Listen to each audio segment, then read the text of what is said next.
Hello everyone. Welcome to the Ocean Sound Storytelling Channel. I am the storyteller, and today I am so happy to be with you. You may be curled up under a blanket or listening with your ears on a soft pillow. Wherever you are, whatever the time, thank you for being here. Before we begin with an interesting story, please remember to like the video and subscribe to the channel, so I know you enjoy relaxing moments like this. Where are you from? Send me a little hello in the comments. I would love to know which corner of the world you are listening from. Now, relax your body. Close your eyes and let the gentle waves take you into a gentle story, a little strange, a little mysterious, but warm enough to lull you to sleep all night long. So, are you ready? Tonight's story begins interrupted. Her eyes popped open. Someone had their lips on her mouth, kissing her. Kissing. She let her eyes drift shut to enjoy the sensation. It must be her mate. What? Wait. No. It can't be. She had the overwhelming need to cough. She couldn't help it. She coughed, turned her head to the side, and coughed.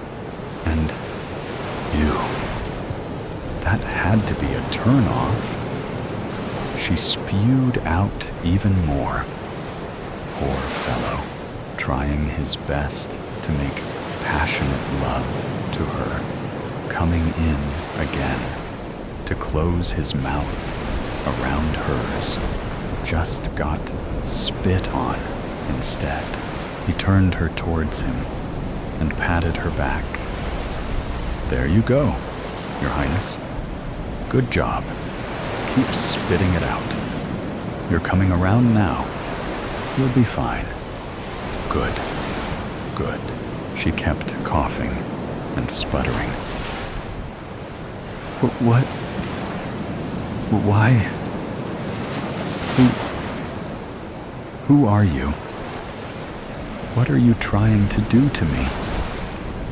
Why are you kissing me? Get away from me. You can't be. She raised her arm to take a swing at his smoochy face, but he was faster and already had a firm grip on her wrist and had it under control. You are okay now. Take some deep breaths. I am trying to save your life, giving you my own breath. You swallowed an ocean and wasn't breathing. Keep spitting it out. Good. Good. Who are you and why are you out of uni?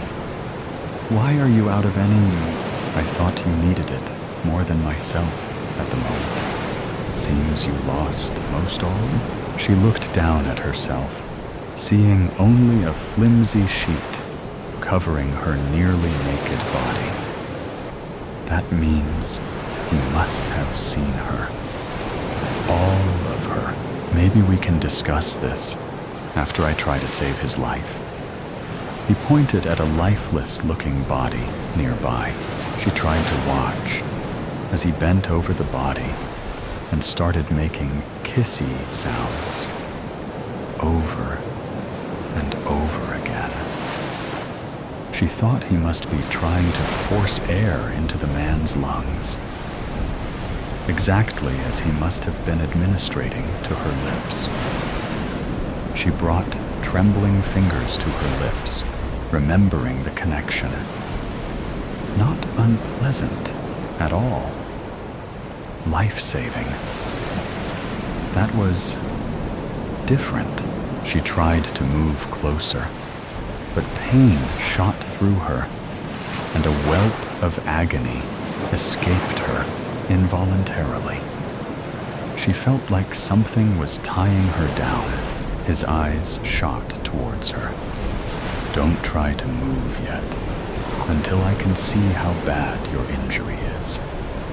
One thing at a time, please, Your Highness. He proceeded with his fruitless task. Think. What happened? Where were they? How did they get here? Was that her lover he was working on? Her mate? She didn't see how it could be so. He didn't survive. The coupling, did he? No.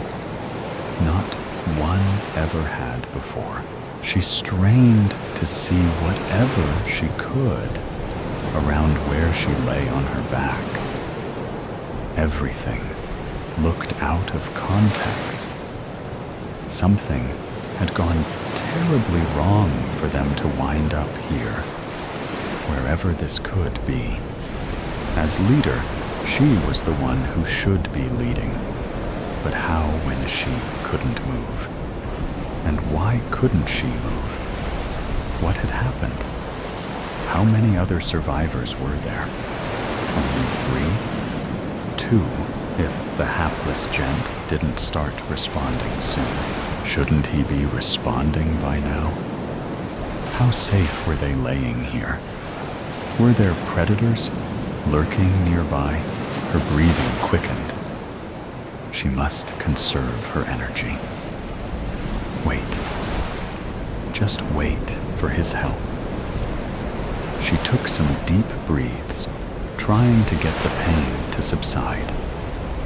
And remember. She must remember.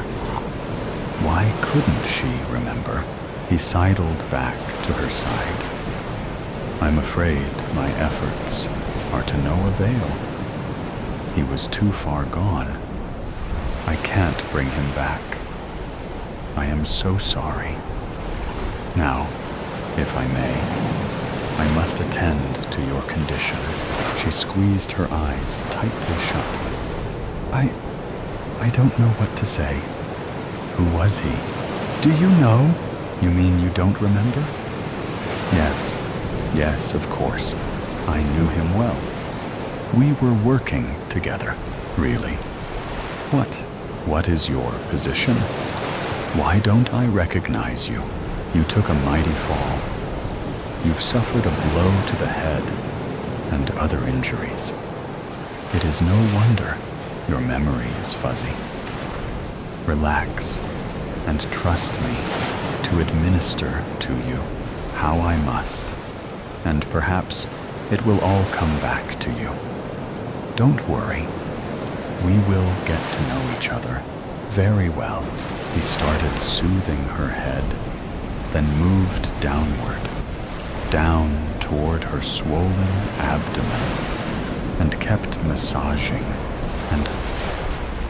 and what felt like stitching with ever so soft silkiness over the sore spots. It was easing her anxiety, so she let her vision drift upwards. There above was... What was that up there? Was it night or day? Something way above was blocking out the light source. It seemed heavy, with intricately crossed sections, creating a structure for support. She was peering at the underside, the side that was decorated with shimmery, delicate webs. Webs? Yes, webs. Her queendom of webs. That's where she fell from. That's where she belonged. It was all coming back to her. Betrayal. Her lover. Her chosen mate. Every detail was well planned. He had brought her an enticing offering of soft-bellied beetle. They had started enjoying it together. she was willing to share. She was no longer ravishingly hungry. He entertained her with a skillful courtship dance. He had been so good-looking and such a virile choice. She had no intention of cutting the ritual short. It was going to be an awesome night of mutual copulation, maybe even multiple times. They were both going to get lucky. She was looking forward to it being so sublime, so fulfilling. She was bulging with a ripe egg sac, perfectly spun, and all that was needed was his speedy sperm, and the deed would be complete. The pheromones were reading ready, and she was welcoming his pedipalps to unfurl within her. Suddenly, a piercing stab to her hourglass figure jolted her and made her lose her grip, causing them both to spiral down into a great abyss, ending in murky blackness, gasping for breath beneath a watery grave. If not for this lifesaver, this pale, skinny wannabe, no, you are no lifesaver. My survival senses failed. They should have warned stranger danger. You are the one that pierced my center. You're the one that caused our fall. Ah, I see, even with half your brain eaten, you are beginning to remember. Yes, I am but a puny, pale male. But we males all have an instinctive drive to pass on our unique DNA to a new generation. I find myself extremely drawn to an older, more voluptuous female specimen, such as yourself. The chance for one like me to attract one of your royal class and desirability is near impossible. Much more probability I would be eaten for trying.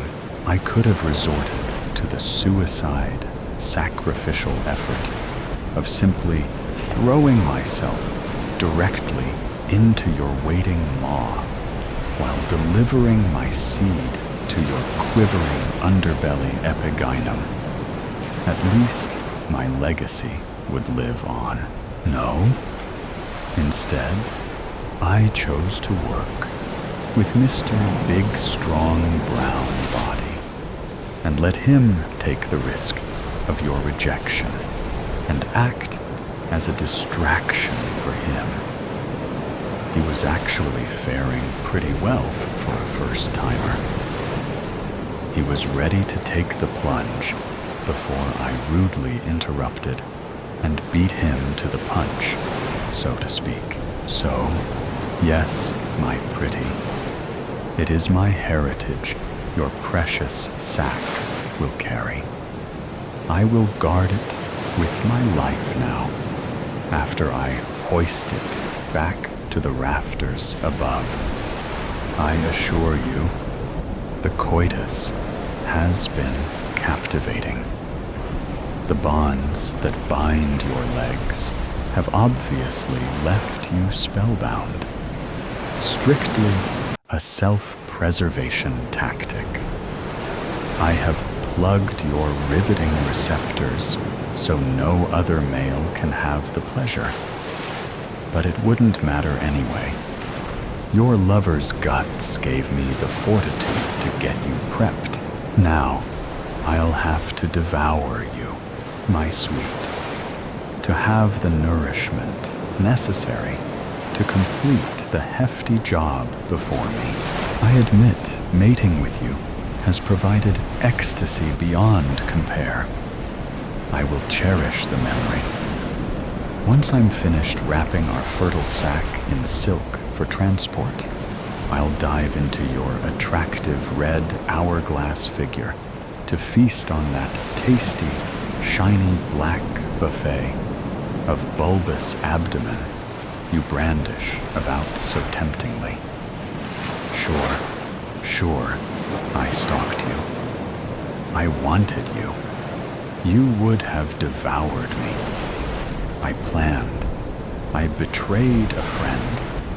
And I have been victorious. So sorry, Your Highness. But what would you expect in this mate-eat-mate world of ours? Suddenly interrupted, a tiny finger pointed their way. Do you? Daddy, what is it? Screamed a little girl carrying a pink child-sized fishing pole to her father as she sludged through the muck in her purple polka-dot goulashes under the bridge, heading toward their favorite fishing spot along the river. Looks like a nasty black widow spider, sweetheart. We don't want that around here. Daddy smashed the heel of his boot down on the unfortunate, melodramatic scene unfolding on the bank and twisted it all into the mud. The twisted end, mariner of Innsmouth. I write this now from a hospital bed not far from my hometown. Though I am labeled delirious and force-fed medications whose names I cannot pronounce, do not believe that this testament is anything other than truth. It was 2 days ago, several miles away from the outer shelf reefs from the coast, when I was aboard a sailboat that drifted seemingly aimlessly over the waves. As the setting sun reflected its vibrant hue on the lapping crests, I, the schooner's sole passenger, leaned against a railing as I stared out across the waters. My name is Howard Phillips, and I was out on this solo sailing journey to find a new clarity in life. 3 days before was my father's funeral. My relationship with my father was a perplexing one. I looked up to and admired the man, but felt like I never really knew him too well. I found myself wondering about the conversations that would never be had, the beers never drank together, the lessons and the stories that would never be taught or told. After the funeral, I had expected to feel some clarity and peace, but instead found only distraught and confusion. And I now often wonder about my own life and where it could lead. I was left this small sailboat in the wind, and I found it a sign of what to do next, and without a second thought, put everything else on hold, loaded up the boat, and sailed off into the unknown with the belief that I myself could be known. Now, with the currents pulling me ever outward from land, I treated this as an autopilot for the craft as I stared in a yearning way into the waters below. I watched as I saw a small school of fish swim by. Though I could not identify their breed, I mused at the occasional scaled adventurer who would jump from the water away from their brethren as they tasted the open air and observed a whole new alien world. I admired these displays and began to wonder if this was some metaphor from the universe I was meant to see. some natural guidance on my own mission for self-discovery. As I watched the fish surface to dance above the cresting waves, I felt I caught a glimpse of something further ahead in the water. It seemed like two orbs of crimson, as if two eyes were staring at me from below. But when I scanned the waters to better see these supposed eyes, they were nowhere to be found. I supposed whatever bigger fish they belonged to had swum away. Or, more practically, it was a trick of the light of the setting sun. As it distortedly emulated back to me, I shrugged away from the shimmering vision and turned to face the mast. As I did so, I saw a large onyx storm cloud approaching fast in the distance. I rushed to the wheel, yet was too late as the rushing gales moved at a seemingly supernatural speed, enclosing on and whirling the small boat in all directions as my vessel lurched aggressively to and fro. My only option was to cling to the railing for fear of losing myself to the now crushing waves which hurled against the sides of the sailboat like slapping tentacles of a great kraken. The schooner broached and was nearly knocked down. As I was raised into the air, I looked down at the opposite end of the boat and saw that the mast was nearly parallel to the water. I then peered into what I believed to be the murky depths below, except that with a flash of thunder, there appeared to be land not far below me. With that quick blaze of light, I witnessed an unending plain of putrid mud, amassed with the carcasses of decaying fish and horridly foul, less describable things protruding from the sludge. I thought I would feel relief by knowing there was land not far below should I capsize.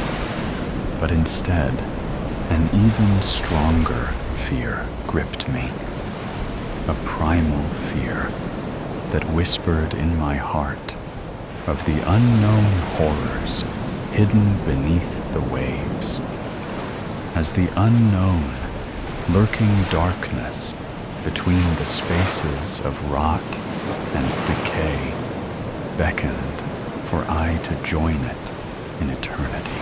I witnessed and experienced all of this and more in that split second in the boat's rocking, in that short burst of illumination. But now the ship had leveled out and rode the waves on the merciless winds, whose howls in my ears sounded more like mournful ghosts of all the lost sailors who fell to their watery graves in all the histories of man who came before me. On the horizon, I saw once again those dark crimson orbs from before, though now they rose from the waves instead of hiding beneath them, with churning waters to mark its rise to the surface. The thing slid into view above the dark waters. Those soulless eyes sat as two windows of malice against the face of a towering loathsomeness as it rose to face me. Two monstrous, scaly arms rose to cast in my direction. I turned my face and cowered in a squat huddle against my forlorn vessel, unable to hold my gaze upon the Goliath for fear of losing hold of my sanity. With my eyes squeezed shut and my whole self trembling, I prayed for release from the Leviathan's wake. The sailboat lurched again, this time with such force that I was knocked into the air and hurtled into the water. I felt the unsettling sensation of the sludged mire below, the masses of decay and putrid remains pouring over and surrounding me as I sunk deeper into the concoction of fetid slime and rotted scales which cut deep in my skin. I felt it seep into my nostrils and under my eyelids, and the groping carcasses felt like an incalculable sum of vengeful hands gripping me, pulling me deeper and deeper still into my shallow grave. My consciousness faded, and all went into nothingness around me. That's when I awoke next in a hospital near the coast. I don't know how I escaped, or what became of my father's boat.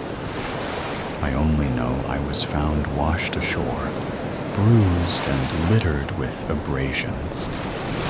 But I was alive. As I lay on my hospital bed, with no company but the memory of that nightmarish storm, I realized I had found the clarity for which I had set sail, though it was a clarity I would wish on no one, and wish only that we all could remain in our blissful ignorance of the truth.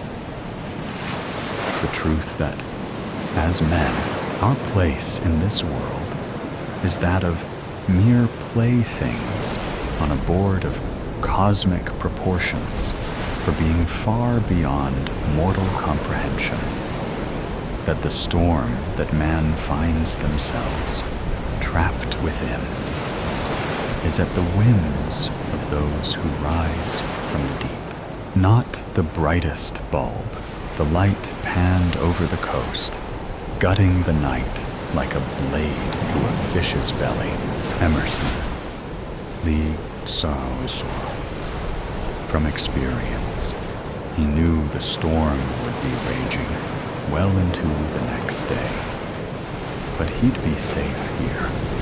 This lighthouse had weathered many storms before this one, and it would weather many more after, too. It had stood here since before he was born, and it would stand long after he was dead, which wouldn't be long now, he reasoned. He raised his metal cup to the windows, which looked out onto the frothing midnight ocean. He offered the night his cheers, then sipped his neat rum.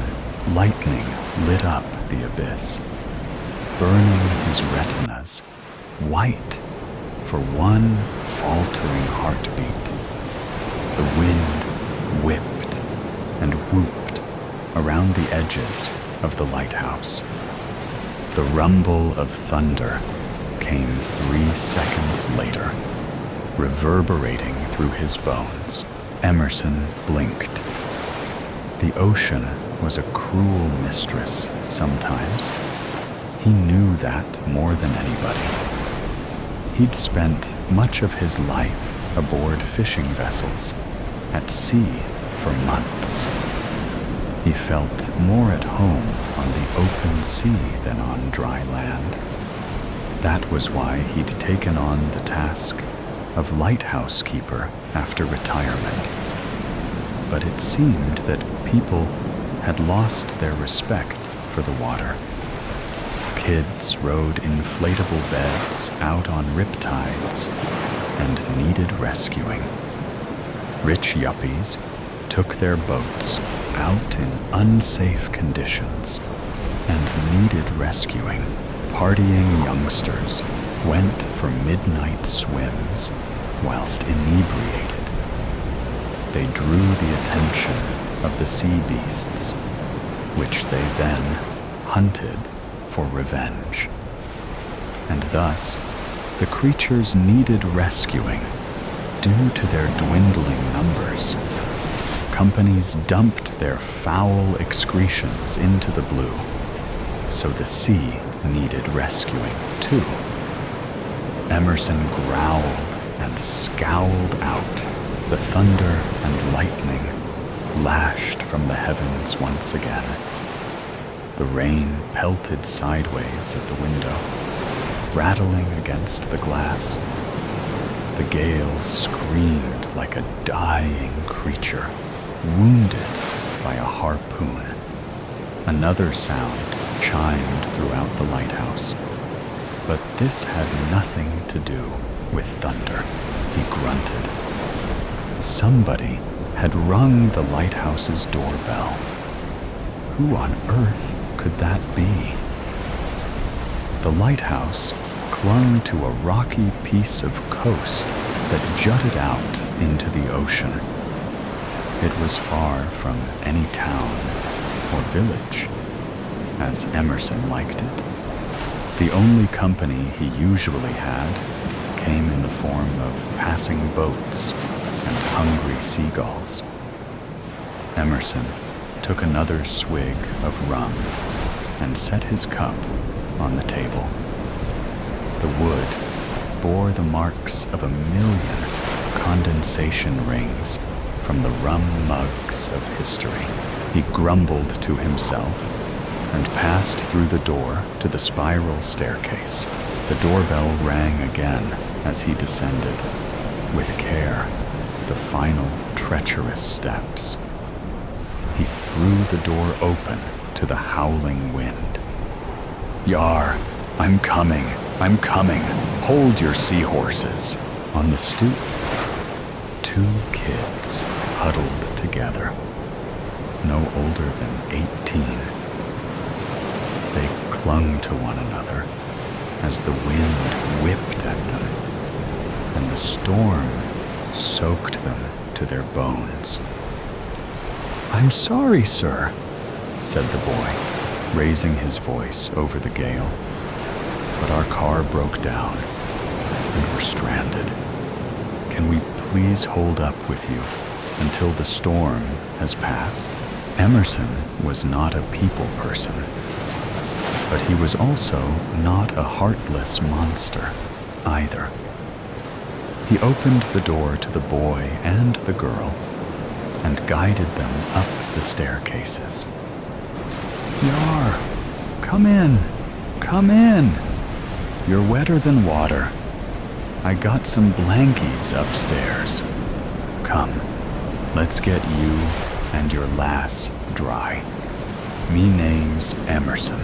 The boy smiled and offered his hand despite the chill that shook him. "Thanks, man. You're the best, Harry. And this is Skyla." Emerson led them up the winding staircase to the lighthouse's upper room, lit by the beacon. He got some dry towels, stale and mutt-eaten, but dry, and put the kettle on for warm tea. "Ah, you must be pretty frightened. What with you stranded in the dark and the rain, while the sea beats her chest like King Kong. She can be mighty fierce." The boy pulled a face and shook his head. He wrapped a towel around Skyla's shoulders before he tended to himself. "No, inconvenienced and uncomfortable, but not scared." Emerson frowned, but bit his tongue. He guided the youngsters to his couch.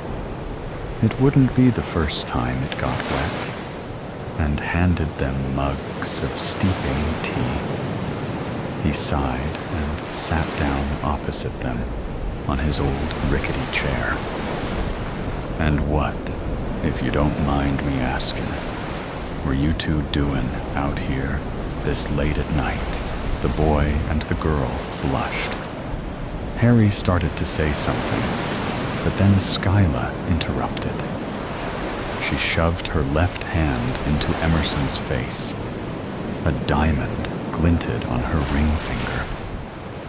Harry proposed to me tonight. As the sun set over the water, staining it red, the color of love. Isn't that romantic? To Emerson, red was the color of blood. Once you'd chummed the waters to lure in the big fish. But he didn't say this. Yar, it do warm this old sea dog's heart to see young love in bloom. Why, my Bathilda and I, we shared quite a torrid love affair, we did. But she's been sleeping with the fishes for longer than you've been alive. I still carry her picture in this old locket here, which I wear around me neck at all times. Here, take a look at this beauty, lad, but don't lose your eye for the young lass now, The boy blinked at the picture in the sea air-rusted locket. He did a double take. He seemed to struggle for words. His eyebrows knotted together like a bowline. Sir, that's a manatee, Emerson recoiled. You youngsters and your unrealistic Hollywood beauty standards. You shouldn't perpetuate such unhealthy attitudes towards appearances. It only fosters anxiety and insecurity. Yar, you might be young and lovely now, but see how pretty you'll look in 60 years. Let's see how you are once the sea's done rusted your lungs and your legs been took by an orca and a great white workin' in cahoots. The girl reached over and rapped a knuckle on his shin. A smirk touched the corners of her lips. But sir, both your legs are still attached, Emerson yelped and tucked his legs back under his chair. I jumped into the blood-stained brine. I did. Wrestled me legs back from the bellies of the respective beasts at the same time. Fought them both off, using nothing but me bare hands. I sewed them back on, I did, using nothing but a bit of old gut fishing line. I cleaned the wounds by spitting on them, then patched myself back up. It hurt for a while, but it didn't affect me well-trained balance on the deck. Yar, at sea you needs good sea legs, especially whilst Poseidon's throwing you about like a dusty old rug that your mama's trying to clean. The kids exchanged a glance and snickered. That didn't happen, did it, sir? Asked the boy. You're having us on. Emerson bit his lip. He knew how to get through to these young'uns, to teach them the proper respect they ought to have for the ocean. Emerson had seen waves taller than buildings and fish bigger than elephants. He'd seen currents sweep sailors to their doom in seconds. Emerson had seen men sink into the abyss as waves pummeled them like a boxer in a match with no referee to ring the bell. These kids had been on dry land, but the ocean was hungry. she could reach out and snatch you from the shore if she wanted. They had gotten lucky. The midnight tide hadn't pulled them out to sea whilst the boy popped the question. Emerson got to his feet and slipped out the door to the spiral staircase. "I have something to show you. You wait right here, my lovelies." Confused whispers came from behind him. Outside, the storm continued to rage. The wind screamed and the rain lashed. The ocean roared and threw itself against the lighthouse's base. The foundations shuddered. Emerson found the switch, covered in warning stickers, and flicked it. The lighthouse went dark. A small shriek came from above. He ascended in shadow, grinning at the panicked voices. He barged through the door and clicked the torch on. He illuminated his haggard face from below and bellowed. It was a dark and stormy night. Harry and Skyla screamed and clung to each other, their faces pulled in a rictus of terror in the torch's beam. "What the hell?" began the boy, but Emerson cut him off. The ocean was raging. The night was black. You couldn't tell where the sky ended and the water began. And we all knew that she, the creature, was out there hunting us. The hunters had become the hunted. A foghorn shattered the tension, deafening them all. Harry jumped up, knocking his chair over backwards. Skyla shrieked and threw her hands up to her face. A flick of a fish's tail later, the lighthouse shook around them. A great, wrenching metallic crunch rocked the world. Ice froze his limbs. He broke through the paralysis and staggered to the window. He shined his flashlight onto the rocks below. "Good God," whispered Emerson. The jagged stones had acted like a shark's teeth, puncturing the ship's hull. It leaned like a drunken sailor, 45 degrees to the side. On top, seamen clung to the rails, whilst others tried to scramble about the rain-wet deck. Baffled shouts punctured the storm's wailing. Boxes of cargo crashed into the surf. Some sailors tossed life rings into the brine to rescue men overboard. Emerson whimpered. This lighthouse had not had a single accident for almost 100 years. And now, in one swift hour, he'd caused a disaster. He should never have exaggerated the truth to impress these kids. The ocean was scary and beautiful enough as it was. It didn't need cheapening with manufactured myths and legends, but he'd tried to scare them into respecting the fierce hand of nature. Tried and failed. They thought he was an old coot who'd messed up on the job, and they wouldn't exactly be wrong now, would they? He'd forgotten the very lesson he'd been trying to teach.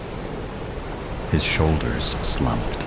"Yar, I'm not the brightest bulb, methinks." Frayed edges, Monday, 6:50 p.m., sitting hunched over the scratched wooden surface of the desk.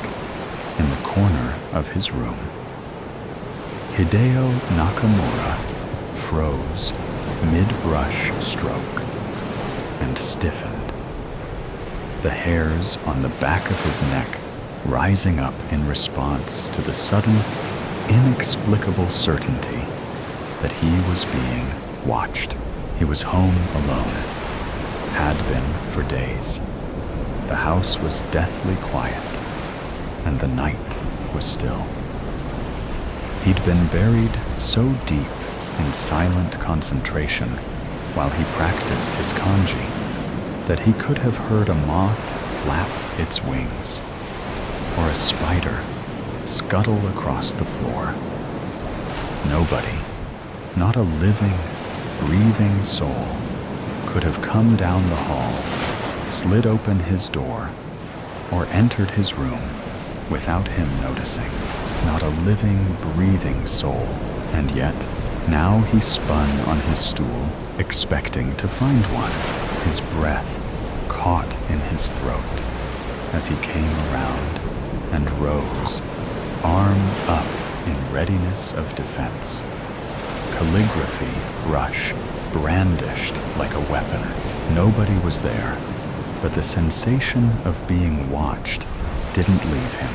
His room was small, just 8 tatami mats in size, and from where he stood to the wardrobe ahead was only a couple of paces. To his right, next to his desk, and flush against the wall, was a thin, uncomfortable mattress, which lay, without a base, flat on the floor. 3 of the bedroom walls, those to his left and right, and the one that held a curtained window behind him, were made of brick and plywood. The one ahead, which separated his room from the corridor, was a 2-panel traditional shoji, a latticework of bamboo in a wooden frame, covered with sheets of translucent paper. The outermost panel was on a track so it could slide, but it was closed now, the way he'd left it after entering the room. A bare bulb dangled from the ceiling, illuminating the room sufficiently. Apart from a few boxes full of textbooks and a rack on which sat some pairs of shoes, there was nothing in the room behind which anything that shouldn't have been there could have hidden. The only place any such thing could have been concealed was inside the wardrobe, which was built into the wall and sealed by another sliding door. It was this door that captured Hideo's attention.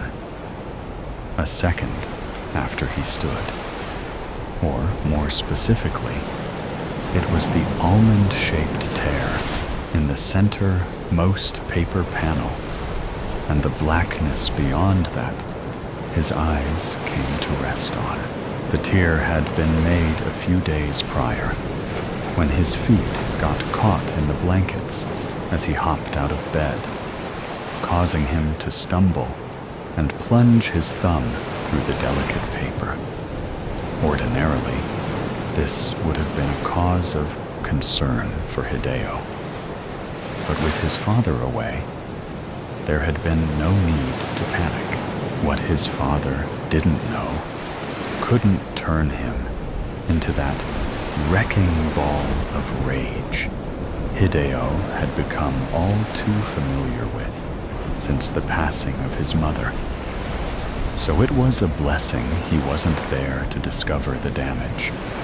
As minor as it was, it would have pushed him over the edge, the way every slight inconvenience seemed to these days. His father's unpredictability had been growing steadily these past months. Along with his dependency on alcohol, and Hideo could no longer anticipate when or where he might snap. They didn't speak much anymore, not even by text, and he had no idea how long this latest business trip might last. It might be days like the last one, or weeks like the one the time before. Whatever the case, he really did need to find time to repaper that shoji. For all he knew, his father could return that very evening, and that would mean trouble and bruises.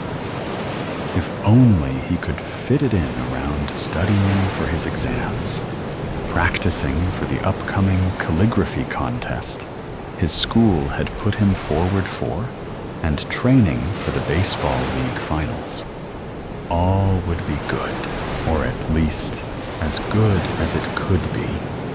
While walking on eggshells, an unexpected flicker of motion in the darkness behind the tear made Hideo jump, and he staggered, bumping into his seat and knocking it over.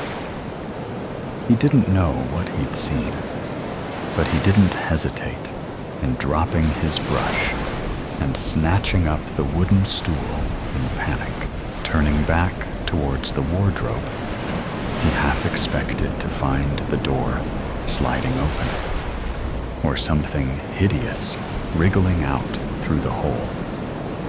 Instead, he found there was no longer darkness behind the tear, and he thought he could see the sleeve of his jacket.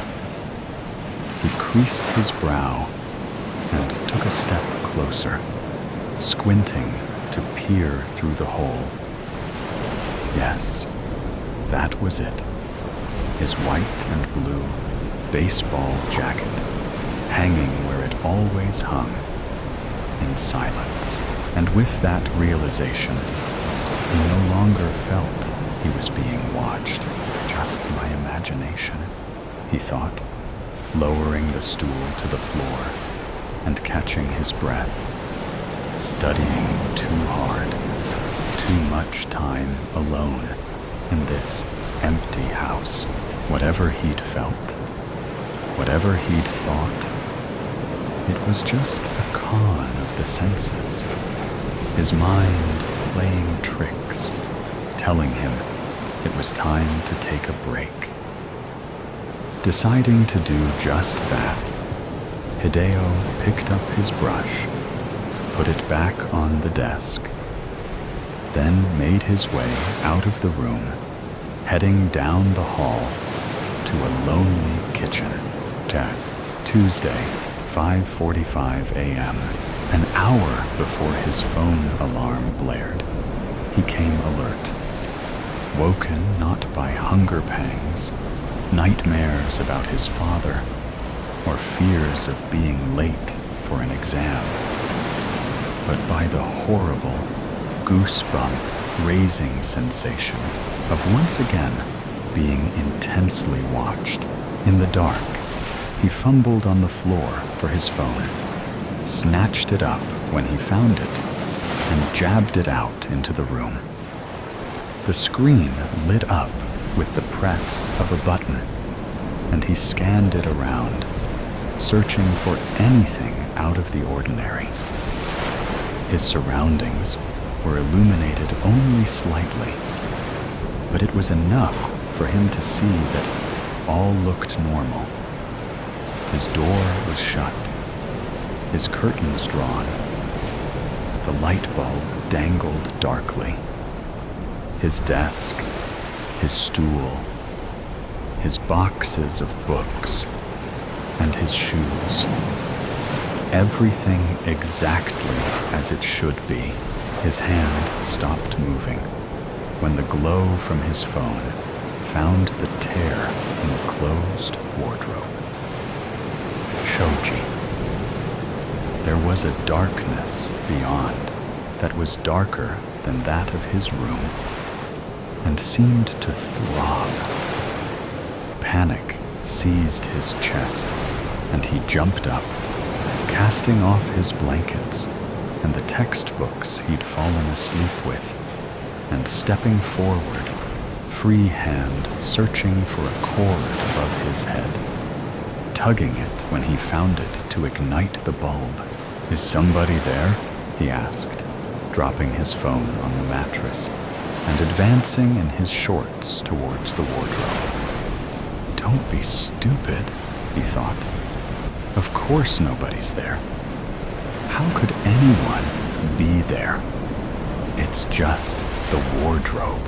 He was at the door in a second, reaching out with one hand, slipping his fingers around the edge of the panel's wooden frame to slide it open.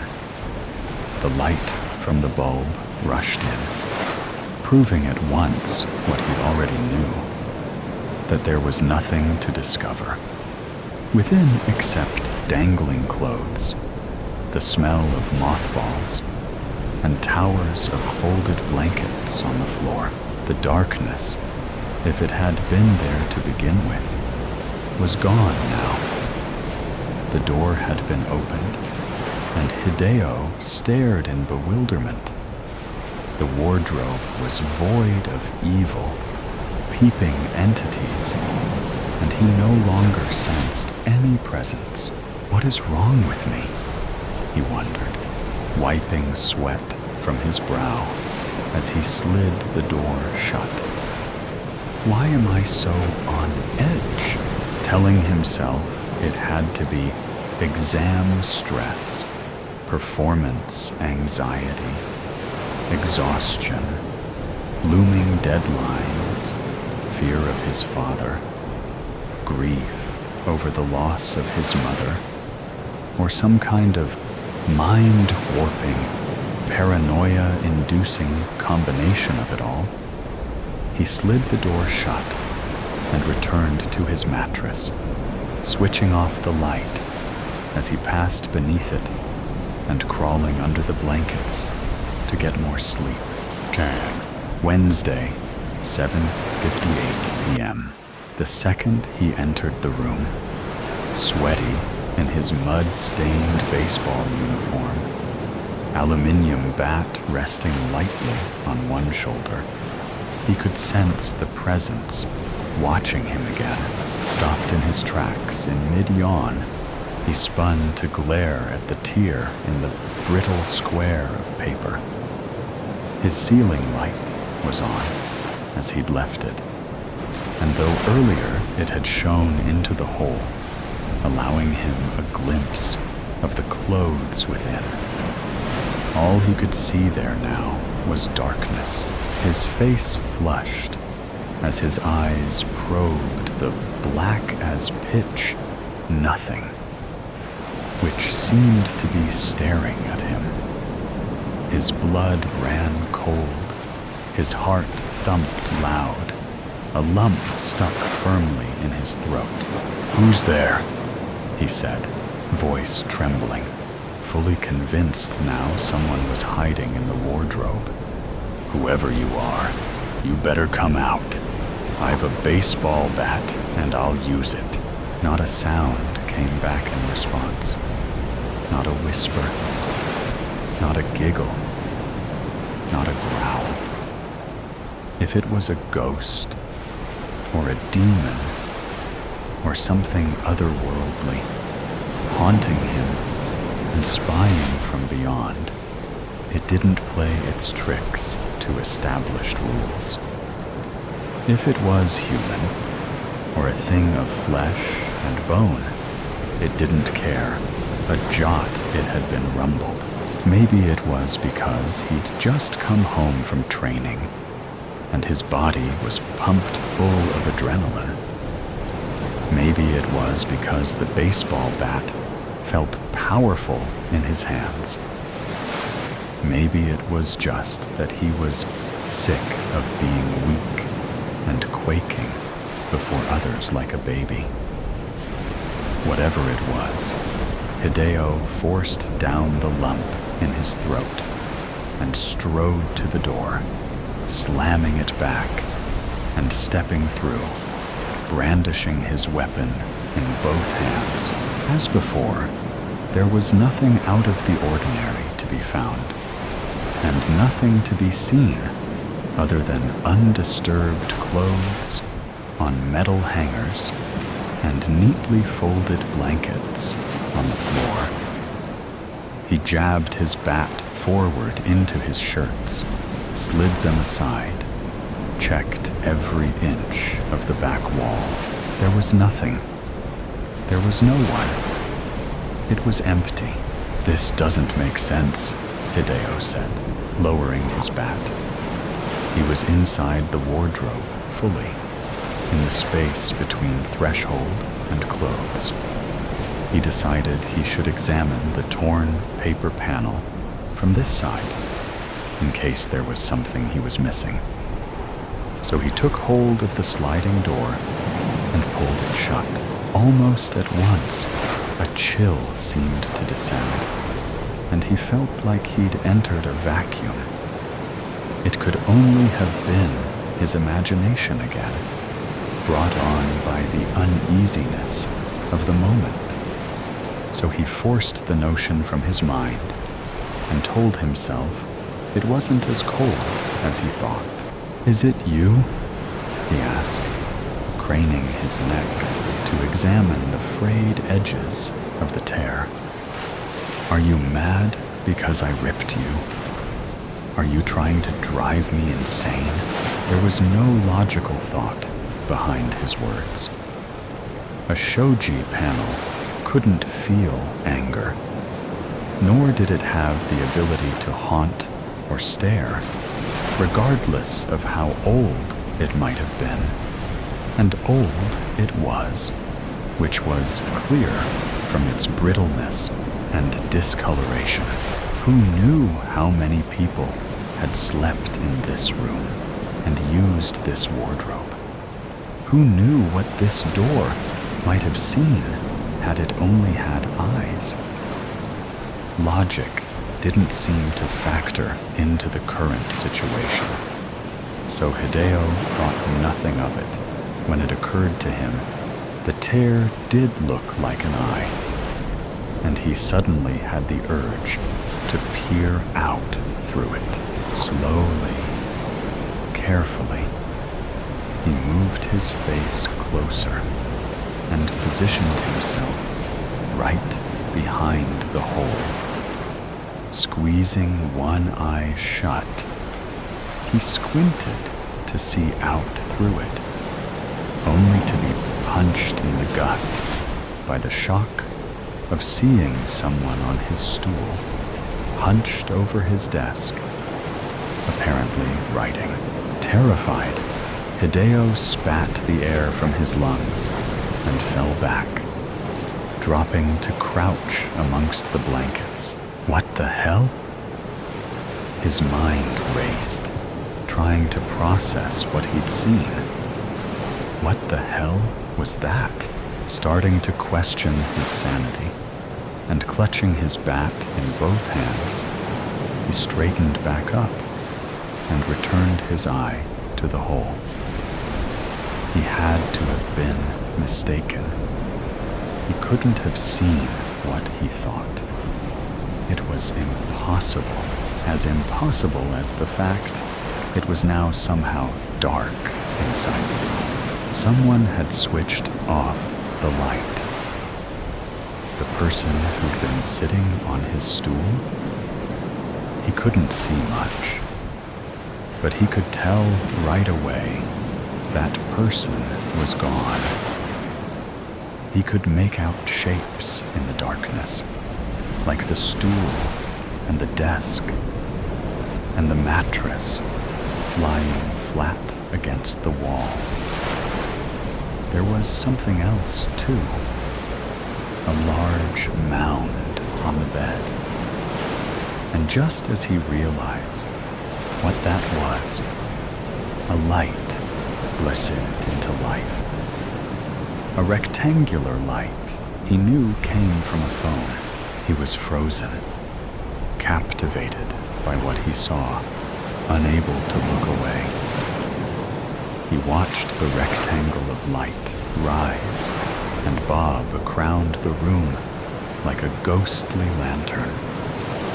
He knew, before it happened, the ceiling light was going to come on, like he knew who'd be beneath it when it did. "Is somebody there?"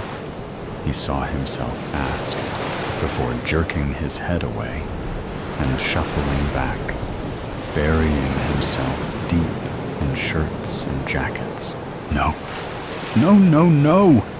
he panicked, pressing himself back against the wall and clutching the bat to his chest. Eyes shut. He thought he heard the familiar swooshing sound of the shoji door opening. Impossible, he thought, squeezing his eyes so tightly shut he felt that they would burst. This isn't real. This isn't real. It can't be. Swoosh. Again, then bang, and his eyes jerked open. Had the door opened and closed? Had someone peered inside? No, I'm imagining it. This can't be happening. It can't. The first time he'd felt like he was being watched, he'd been sitting at his desk drawing kanji. The second time he'd felt it, he'd been lying in bed, disturbed from a restless slumber. The third time had been just a few minutes before, when he'd entered his room and sensed the presence. And what had he done then, as completely immersed in this nightmare as he was? Hideo didn't believe the door would open again until it did. Nor did he believe a version of himself, a doppelganger, a demon, would step across the threshold and enter the wardrobe. But it did. It was dressed like him. It carried a baseball bat like him. It was dirty from sliding in mud like him. But it wasn't him, because he was there, shrinking back into the corner, watching it prod its bat into the clothes to sweep them aside. Steel hangers screeched along a tarnished metal rail like witches shrieking, and the noise cut right to his core. Just a minute ago, he'd done the same thing, examining the back of the wardrobe and finding nothing. This one wouldn't come away so empty-handed. This one was going to find him. And with that thought, that fear, that panic-inducing, life-threatening realization, Hideo acted. The scream surged from the depths of his being, and he pushed himself up and lunged forward, swinging his bat as he did, striking the shocked-looking doppelganger square in the face and knocking it out of the wardrobe. He didn't stop. The adrenaline coursing through his veins was electrifying. It made his body burn and flooded him with rage. This was a fight for survival, a battle to retain his place in the world, to protect his identity. And he couldn't let this phony Hideo hurt him, and so he hit it as it fell to the floor, again and again on the head, pounding it into submission, pummeling it brutally until the feeble, desperate cries it made fell silent and its spasming, copycat limbs lay deathly still.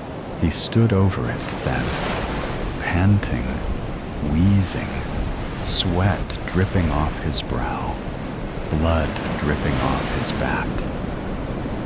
He stared at the demon's battered face, found he was unable to focus on it, didn't want to.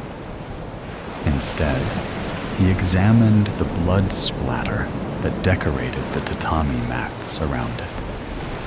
The patterns looked like kanji characters painted in thick, red ink. "Hideo, I'm home. Come say hello to your father." The shout that seemed to come from the kitchen at the bottom of the hall startled him, and he jerked his head to stare at the bedroom door. His father was home? Since when? He hadn't heard him enter.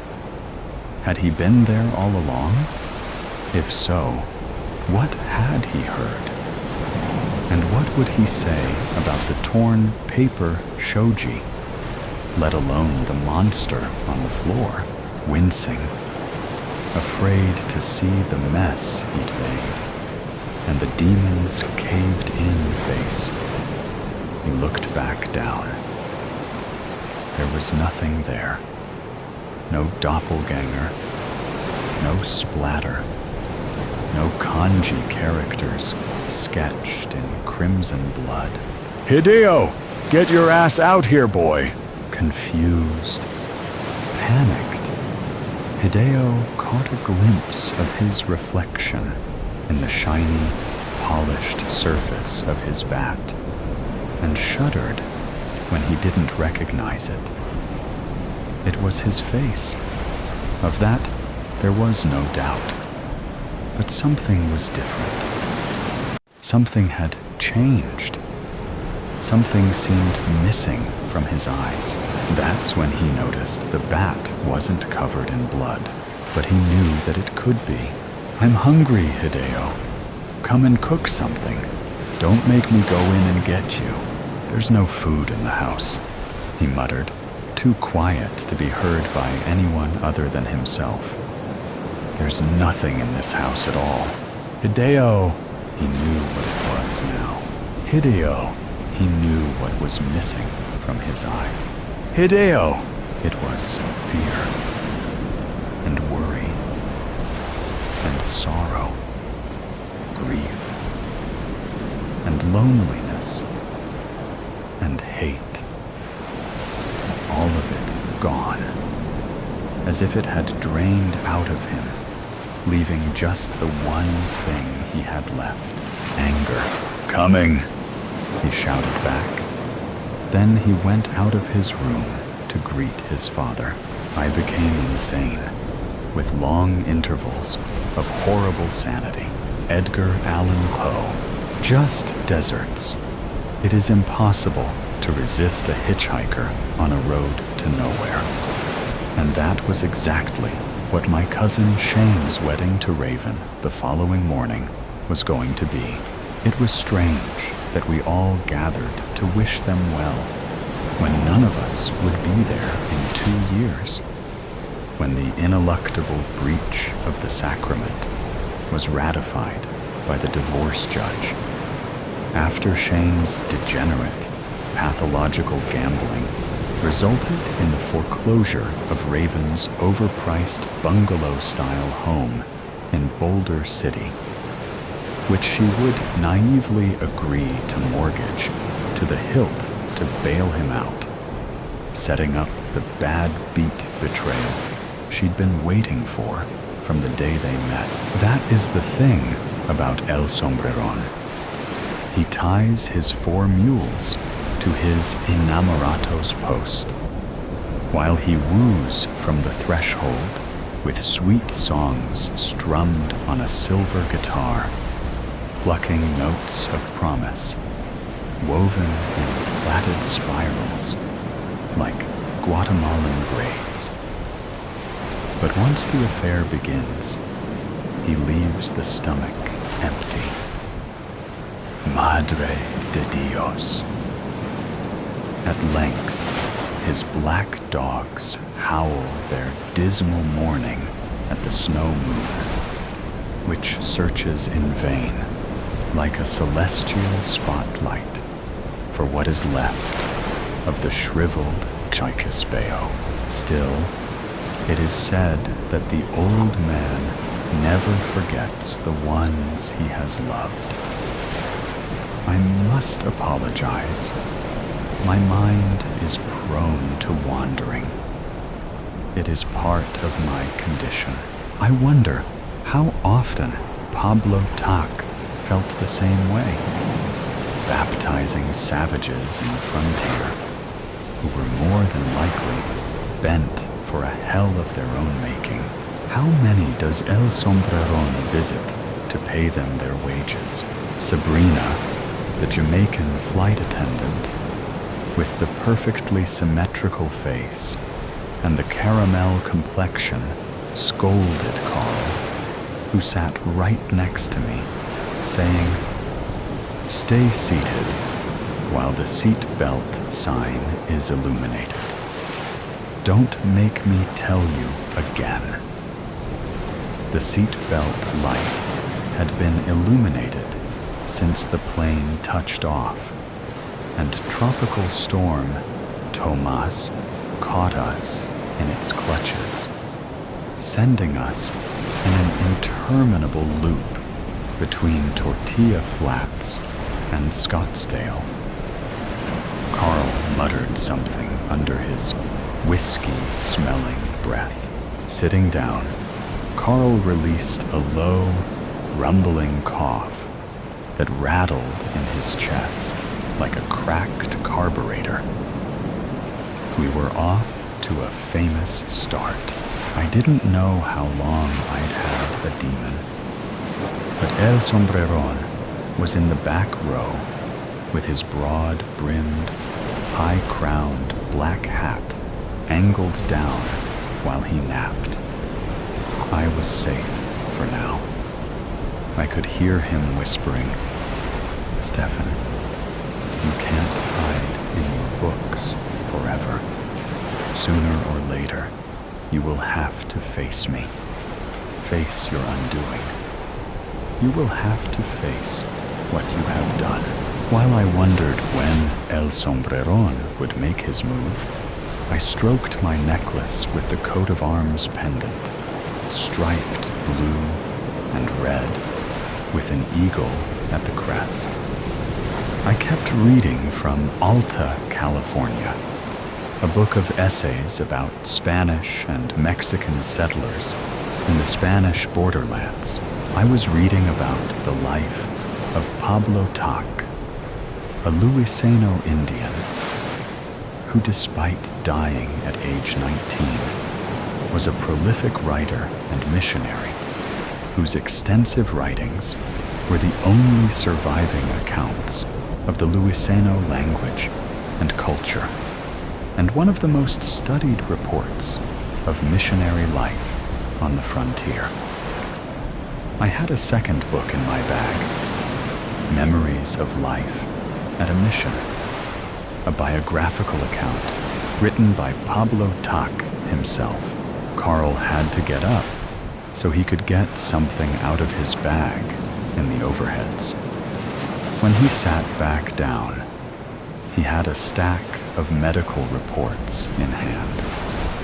The header of his papers read, "Dr. Carl Kellogg, MD, Memorial Sloan Kettering Cancer Center," and I spotted a reference to someone named Sal. Carl said, "I have an appointment to keep. I'll be damned if I am going to miss it. The next thing they're going to tell us is the flight is diverted to goddamn Phoenix." On cue, the pilot came back over the PA to inform us that the flight was, indeed, being grounded in Phoenix for the night, and that the airline would arrange for replacement transportation, but given the lateness of the hour, it would have to be the following day. Those that did not wish to sleep in the airport would have a room comped nearby.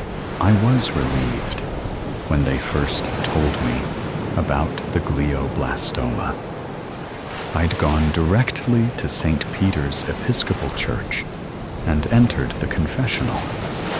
and I'd told Father Darby how I'd been driving home from the history conference in Ithaca a few years back, after too many celebratory toasts, and quite a few tequila shooters from the mini bar to boot. I'd only wanted to sleep in my bed that night. I'd told Father Darby how I'd heard a thud and a crack of my windshield.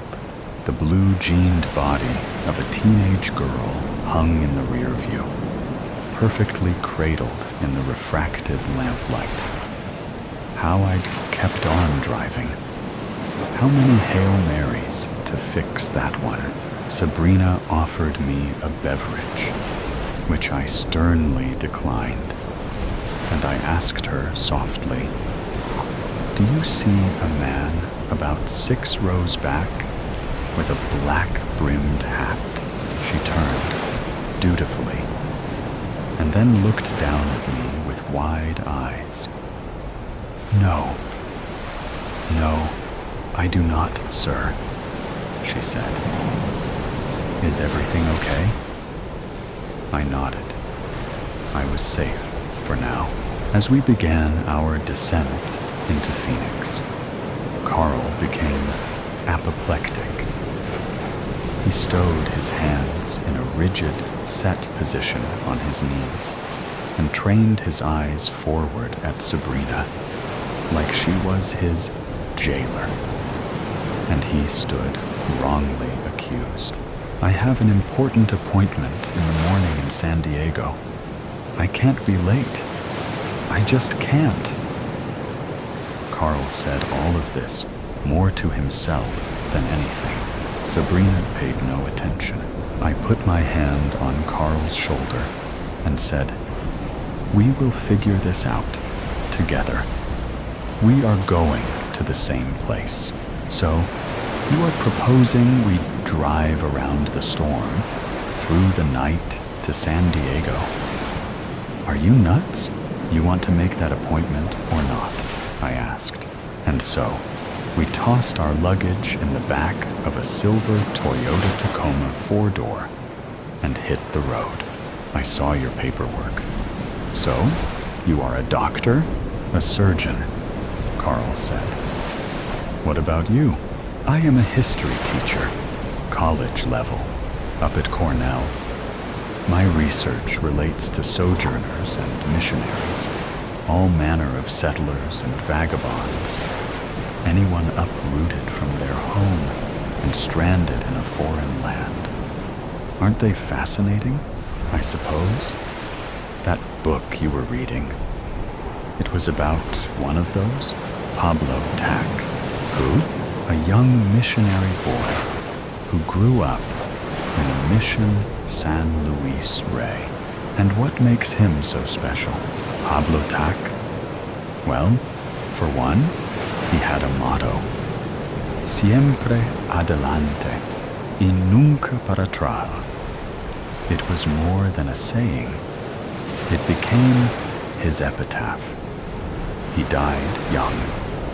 I don't know it for a certainty, but I imagine Pablo Tack didn't live long enough to make a mistake he'd regret for the rest of his life. Sounds foolish. He's lucky he made it that long, out on the frontier." Carl's mind seemed trained to detect pathology in everything.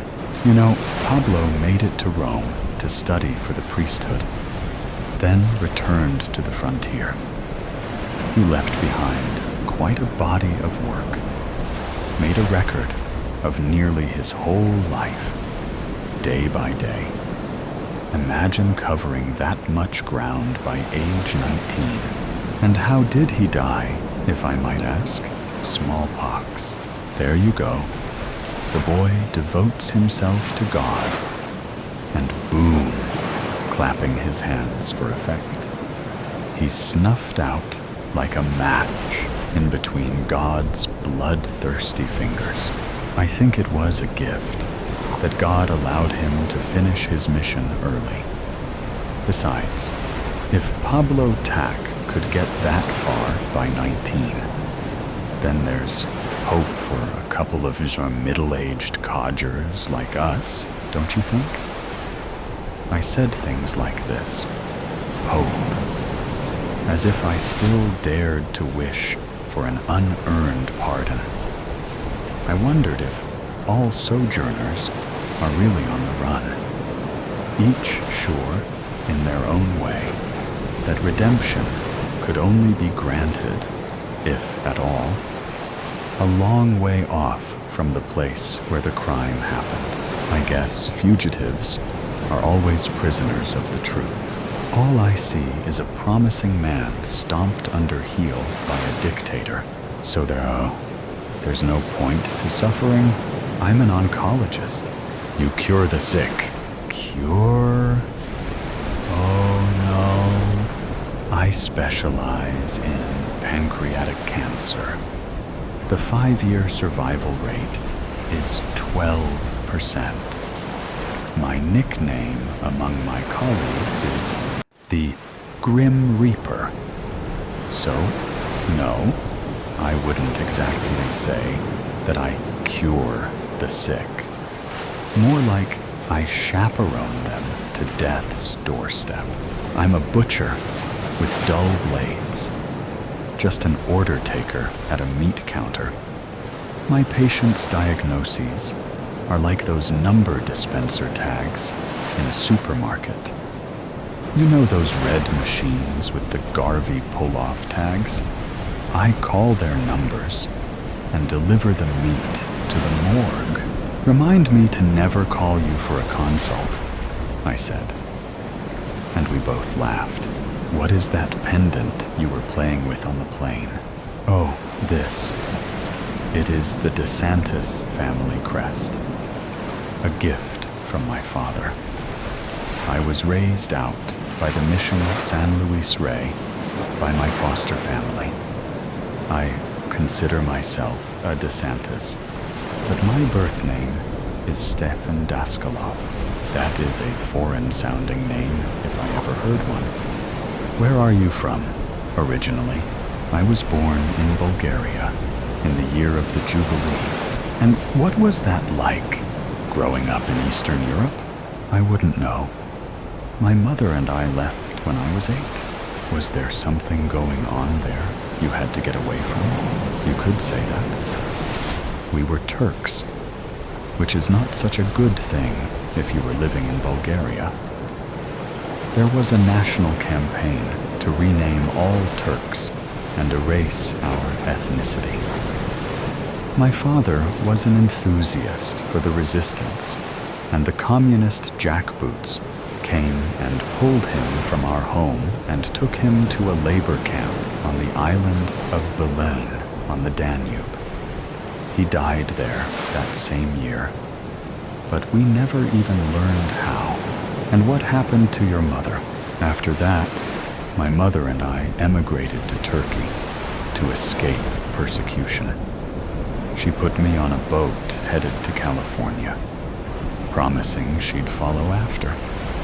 She couldn't ever save up enough for her ticket, and I never saw her again. Some years ago, I traveled back to Turkey and found the town where she was buried.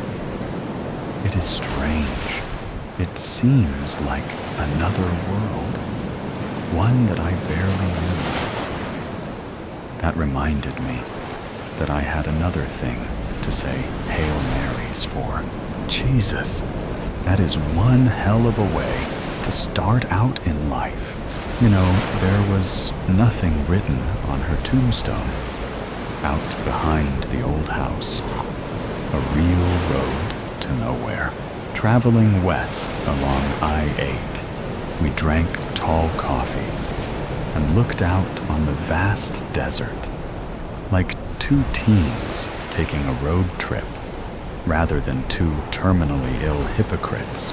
The massive orange dunes propagated to infinity, hugging dappled purple shadows for warmth.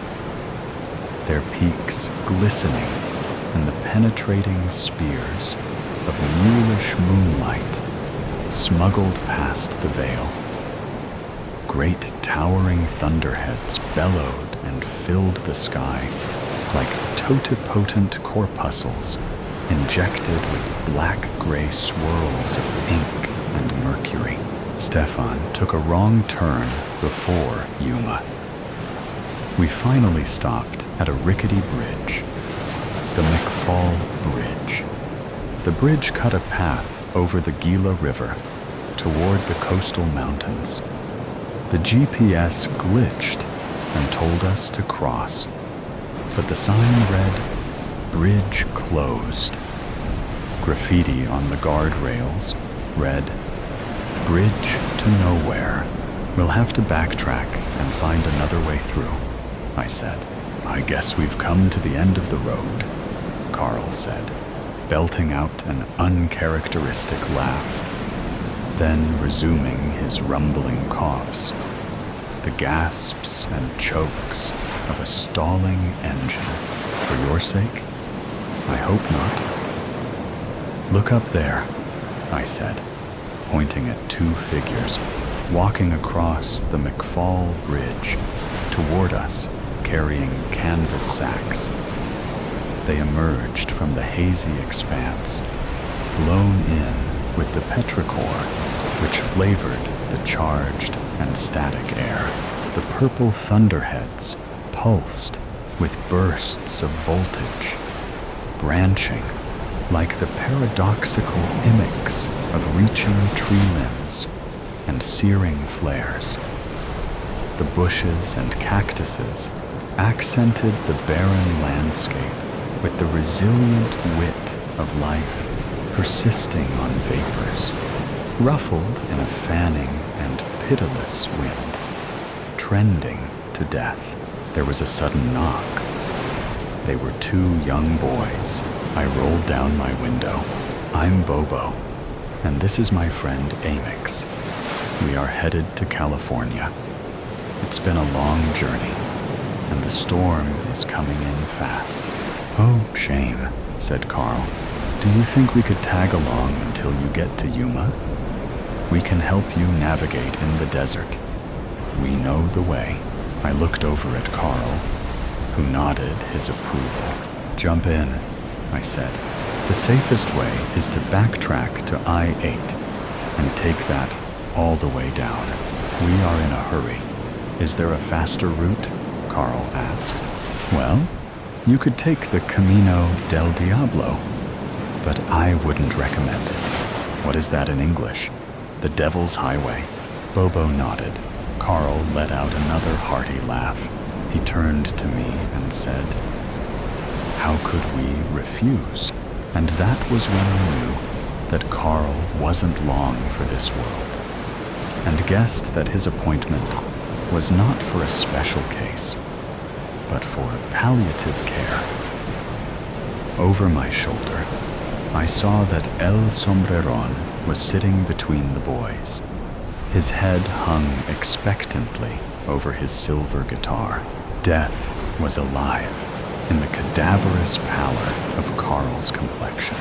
The color ran out of him like a rich, milky cheddar cheese that starts a bright orange but whitens and hardens so quickly when left out on the cutting board. Carl had already begun to decompose. I wondered if Carl had cats. If you die alone, a dog won't eat you. A hungry cat is another thing altogether. Bobo was a skeletal man, not more than 5'3". His khaki Anouks shirt hugged his body, making him appear in the dark like a human shadow. "I see you are reading Pablo Tak, Memories of Life at a Mission." "Yes, I am," I said, surprised. "Have you read it?" "Ah, yes. What a heartbreaker. Wait until you get to the last chapter where he is called back to Rome for ordination." Bobo tossed his sack over his shoulder and began walking back down the Devil's Highway. "I thought he died awaiting ordination," I called after, but Bobo was already gone. I had one of the last collector editions sold at auction at San Luis Rey. The thing is, as I watched Bobo and Amix disappear into the dust of the desert, it occurred to me that this book had been out of print for decades, since before these boys were born. Now, it was just Carl, me, and El Sombreron on the Camino del Diablo, in the dead of night, on our way to separate destinations, but sharing one fate. After driving for hours in what must have been circles, the warning light for refilling the gas tank came on, squeaking over and over at regular intervals, like a diseased heart incapable of variation. And we only had one reserve gas can left in the trunk. "Carl," I said, "let's camp out here for the night and save our last fuel can for the daylight. I don't want to get lost." Carl was looking ghastly and pallid. "I have s'mores ingredients. I was saving them for the night after the wedding. But I say we build a proper fire and enjoy them tonight." We gathered sticks, and I used leader fluid, charcoal, and pieces of paper to help get the fire going. Even with all of that, I was barely successful out there in the dark. How did men build fires like these for thousands of years in the hard-hearted blackness? I pulled the sleeping bags out of the trunk, grabbed little baggies with graham crackers, marshmallows, and chocolate squares. Carl livened up, and the two of us chatted late into the night before falling asleep in our sleeping bags. At the edge of the fire, fingers sticky and bellies full. The night grew cold. Before the first rays of efflorescent dawn emerged from the undercroft of Gehenna, I arose, a diaphanous shroud. Carl rose with me. We both looked at the smoldering fire, the fulgent, crackling embers, the hoary, thinning smoke. Two bodies in sleeping bags, cold and stiff in the first light, looking at one another. Then, at the horizon, I noticed that the cool desert morning felt warm and radiant on my skin. It shimmered as it touched my arms, like the glint of light off a lizard's scales. "Are we almost to the mission?" I asked Carl. Carl barely had time to shrug his shoulders before we were interrupted. El Sombreron strutted in a waddling gait down the road ahead, leading his train of mules into our camp. His spurs jingled, and each rock gave its distinct harmony to the singing rowels. The mules whuffled and snorted the bass line, and El Sombreron whistled while chewing on a stick of straw plucked from the breaching rays of the new sun. The brim of his broad-rimmed black sombrero forever hid his visage. And he came to a stop just before us. "Do you see him?" I asked. Carl nodded. But when his strength failed him at length, El Sombreron said, and I instinctively continued, "He met a pilgrim shadow." With that, El Sombreron gave a little bow and continued. "O'er his heart a shadow fell." "But which way is the mission?" I asked. "Ride, boldly ride," the shade replied. "To where?" "Over the mountains of the moon, down the valley of the shadow. An emerald deal. This is unbelievable, Francis exclaimed as he held my self-portrait in his hands. It looks just like you. Francis Frankie Cullens is my best friend, and he holds in his hands what I hoped to be the beginning of my illustrious career as an artist.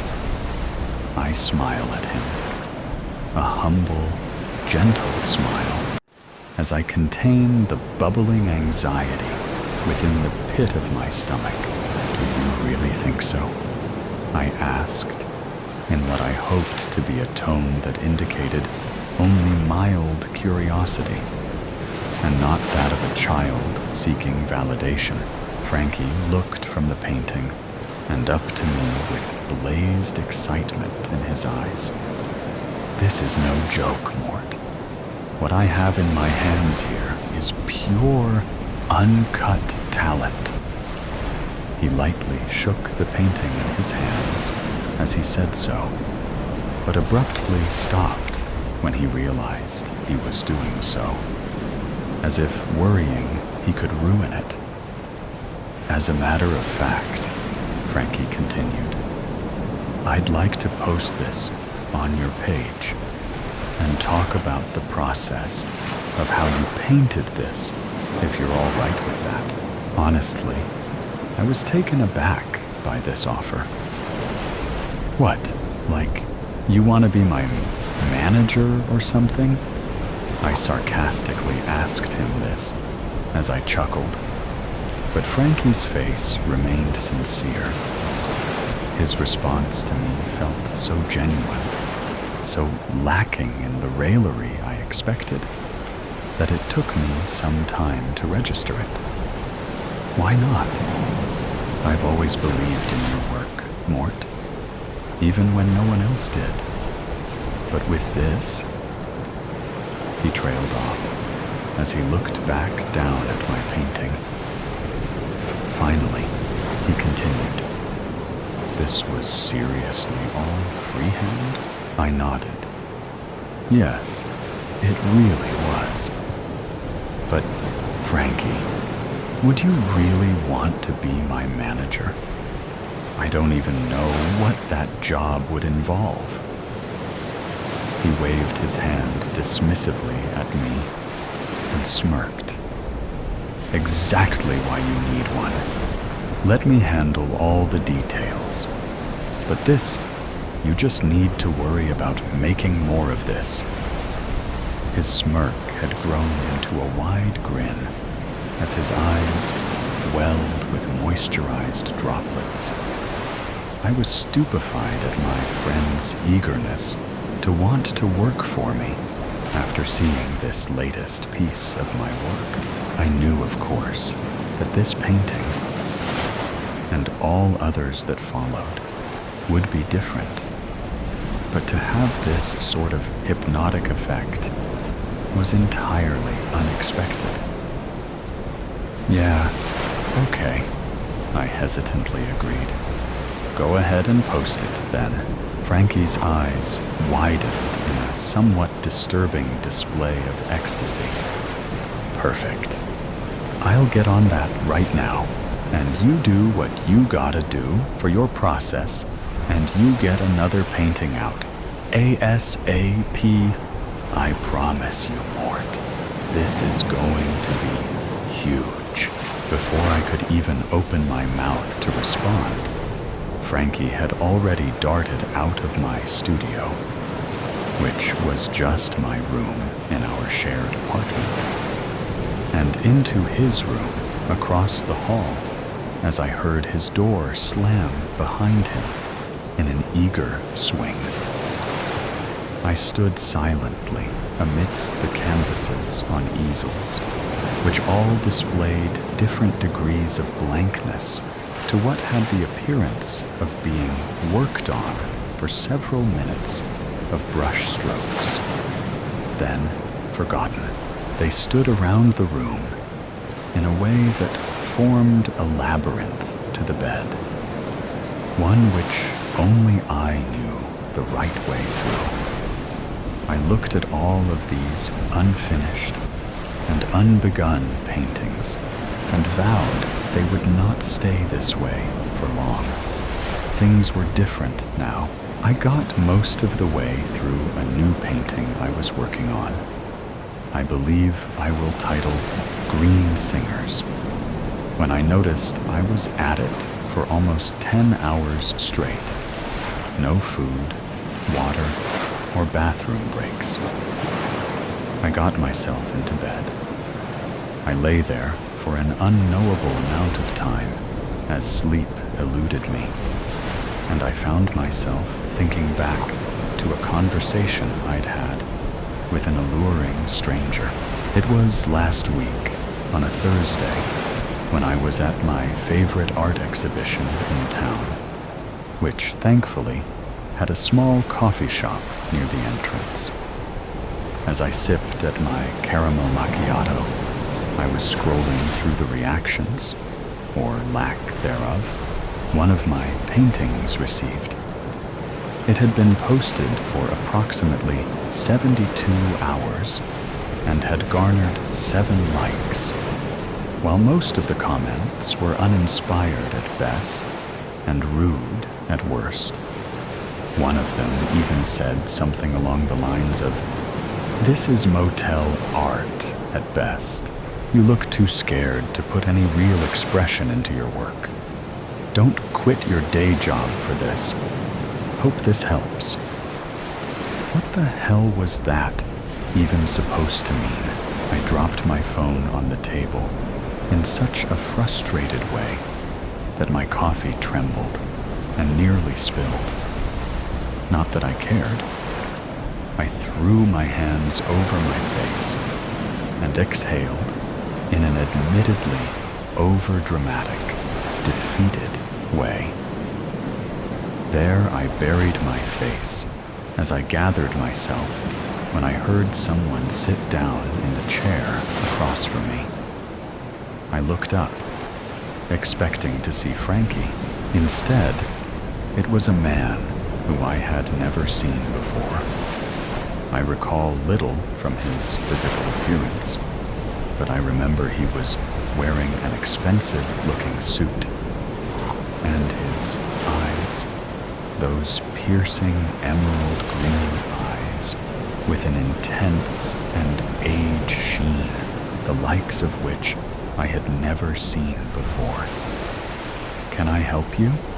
I asked, making sure the irritated tone, hinting at "please go away," was noticeable in my inflection. The stranger gave me a smile that was warm and comforting, and I felt my disappointment in myself and the world melt away from my chest. I know it's weird to say, but I instantly felt comfortable with this man here. "I'm a fan of your work," he said to me. His voice was velvety and sweet. "I wanted to meet you in person, but I have to say, there is room for improvement." Of course, I thought to myself, another critic who thinks they can tell me how to paint. "Oh yeah?" I said, with the irritation back in force. I took another sip from my coffee. "Oh, yes," the man said. "But that's not a bad thing. Every great artist knows there is always room for improvement. It's the knowledge that one would never achieve perfection, yet their pursuit for it is endless." I rolled my eyes at him, though I guessed he did have a point. "Maybe you're right. And I'm guessing you have the solution for that?" This was obviously a rhetorical question, yet the man kept his gaze locked in mine, and he said, "It so happens I do." What would you say if your paintings would become the epitome of perfection? that through your great works, your name would be immortalized, etched into the framework of history alongside Monet, Van Gogh, Michelangelo, and so many others. I laughed dryly at him. For that, I paused, peering searchingly into my cup of coffee, now at room temperature. For that, I would give everything. That statement came out of me so much more sincerely than I would have expected from myself. Realizing this, I laughed at myself, raised my coffee, and gulped the rest of it down. I was feeling this odd sense of anticipation I could not explain. Like the feeling a kid at a theme park gets when they are near the end of the line for a ride on one of the attractions. The man with the green eyes raised an eyebrow at me as he said, "While I admire the enthusiasm, I wouldn't ask you for everything. If I were to perfect your art, I would ask for very little in return. In fact, now it was my turn to raise my eyebrows, but in a more incredulous, disbelieving sort of way. Wait, are you serious right now?" The man said nothing. He only kept that cool, soothing smile. I pressed on. "So, you could make me one of the greatest artists of all time, and you would want, what, my soul? That's what this is, right? Some low-budget Twilight Zone episode where you grant me my biggest dream, and all I give in return is my soul?" Now the man leaned forward in his chair, closer to me. I could smell him now. It was a scent that felt so refreshing as it ignited nostalgic feelings for events of my life that I could not recall ever happening. It soon dawned on me that the feelings of nostalgia his scent gave me were not like smelling freshly mowed grass and remembering a magical summer from childhood. This was a sense of longing for events in my life I had not yet lived. "No, you don't have to worry about that," he said in a reserved timbre. "Despite what certain media would tell you, I don't barter for souls." I considered this, then asked him, "Well, then what do you want from me?" "Two things," he said. "If I immortalize you and your art, I need you to paint something for me. I will tell you what at a time of my choosing. Second, I need you, Jack Mortimer, to say 5 little words to me to endorse our contract." I was practically vibrating in my seat now, with anticipation, as if a colony of butterflies had birthed within me all at once. He didn't need to tell me what those 5 words were that he needed, as I could feel them on the tip of my tongue, ready to burst. I stood up and eagerly reached my hand out to shake his. He did the same. I fervently told him what he needed to hear. "I see you, Mr. Green."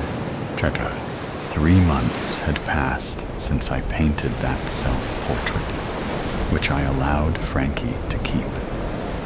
He keeps it proudly hung in his new office, where he works around the clock to get me new exhibits for my paintings. Green singers, had been a phenomenal success, and there had been 12 others so far after. He even got me a spot to talk on the late-night show, which, to be fair, didn't seem too hard, as they had reached out to him and practically begged for me to make an appearance. But what I found most astonishing from this whole experience was that the scenes I painted seemed to come to life not long after they were finished.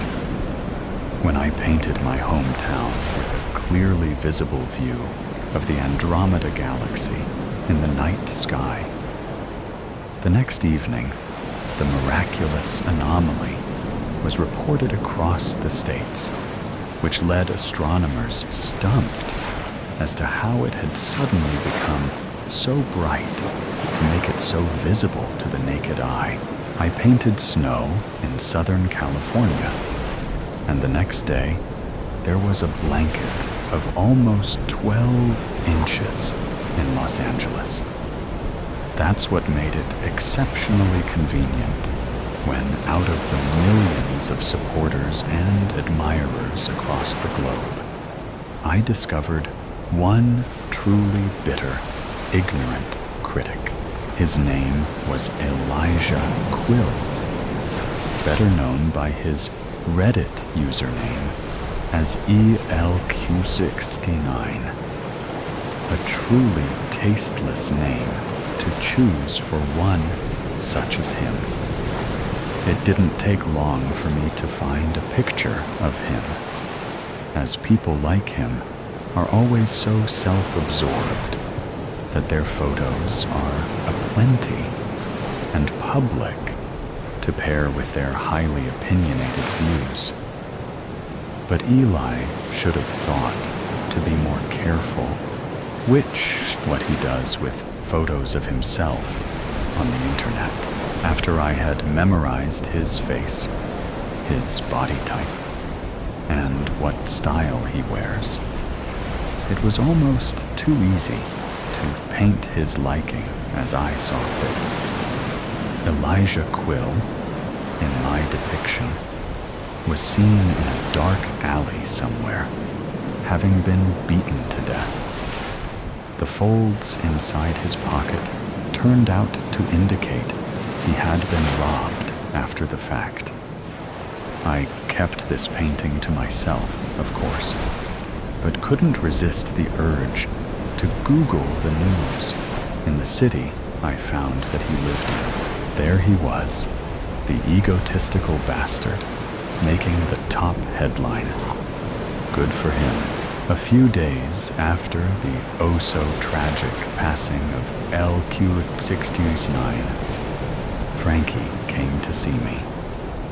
We no longer lived in that small apartment together, as I had found a nice condo in the city. I buzzed him in, and he came in with that adoring, eager grin. That suck-up smile was starting to get on my nerves. "Hey, Mort," he said cheerfully. My God, he's practically skipping towards me, I thought exasperatedly. "Listen, I got a new opening for you downtown, and if you're okay with it, I'm thinking somewhere around 5, we can..." I held a hand to stop him, which he did instantly. "Hang on a second, Frankie. There's something I got to tell you. Something I should have told you a long time ago." He cocked his head to the side as he asked me, "Sure, what's up?" I looked him into those weirdly adoring eyes as he waited. "I'm going to have to let you go, Frankie." The look Frankie gave me was as if I had just kicked a puppy across the room. "Well, what?" he stammered. I blinked and said, You're fired, Frankie. I'm sorry, but the truth is, I don't need you anymore. You can expect your last check in the mail. Frankie backed away, his legs trembling. His eyes darted about the room in disbelief. I can't believe this. I thought we was friends, Mort. Tears had already begun to roll down his face. We were, but let's face it, Frankie, I've outgrown you. I'm sure you understand. Frankie's face turned beet red as he exclaimed, "You can't do this. We were a team." I watched him begin to storm away and back to my front door. As he yelled over his shoulder, "You'll regret this, Mort. It was both of us.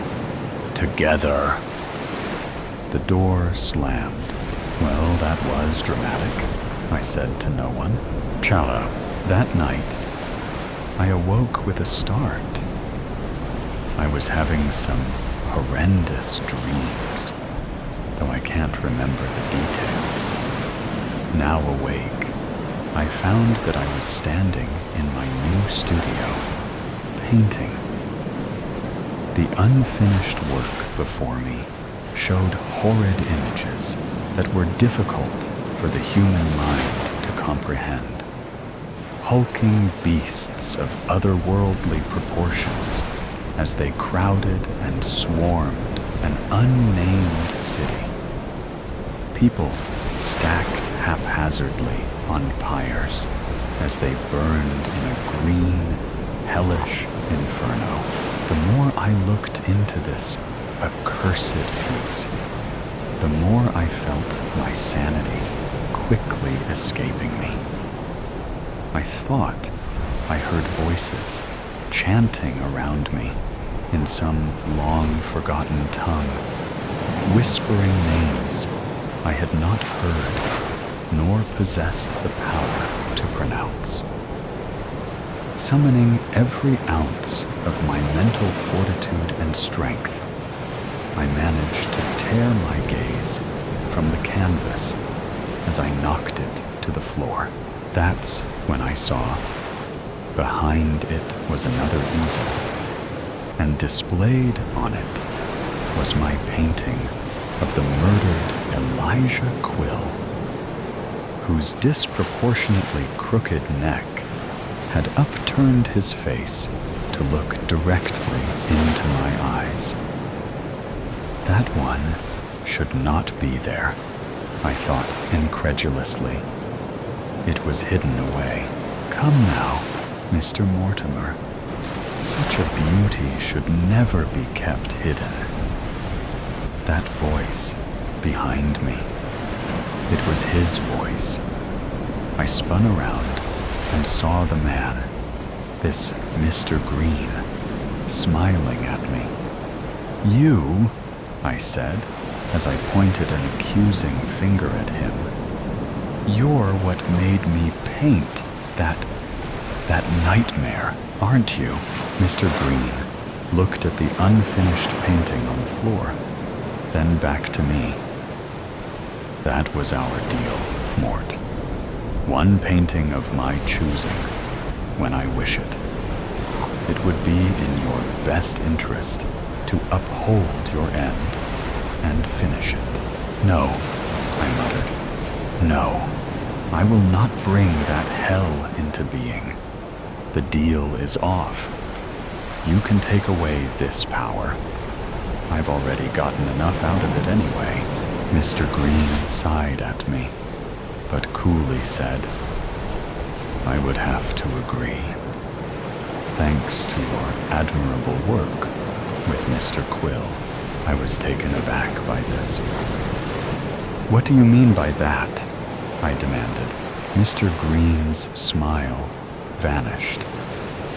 He sneered at me as he explained, "I told you when we first met that I do not barter for souls.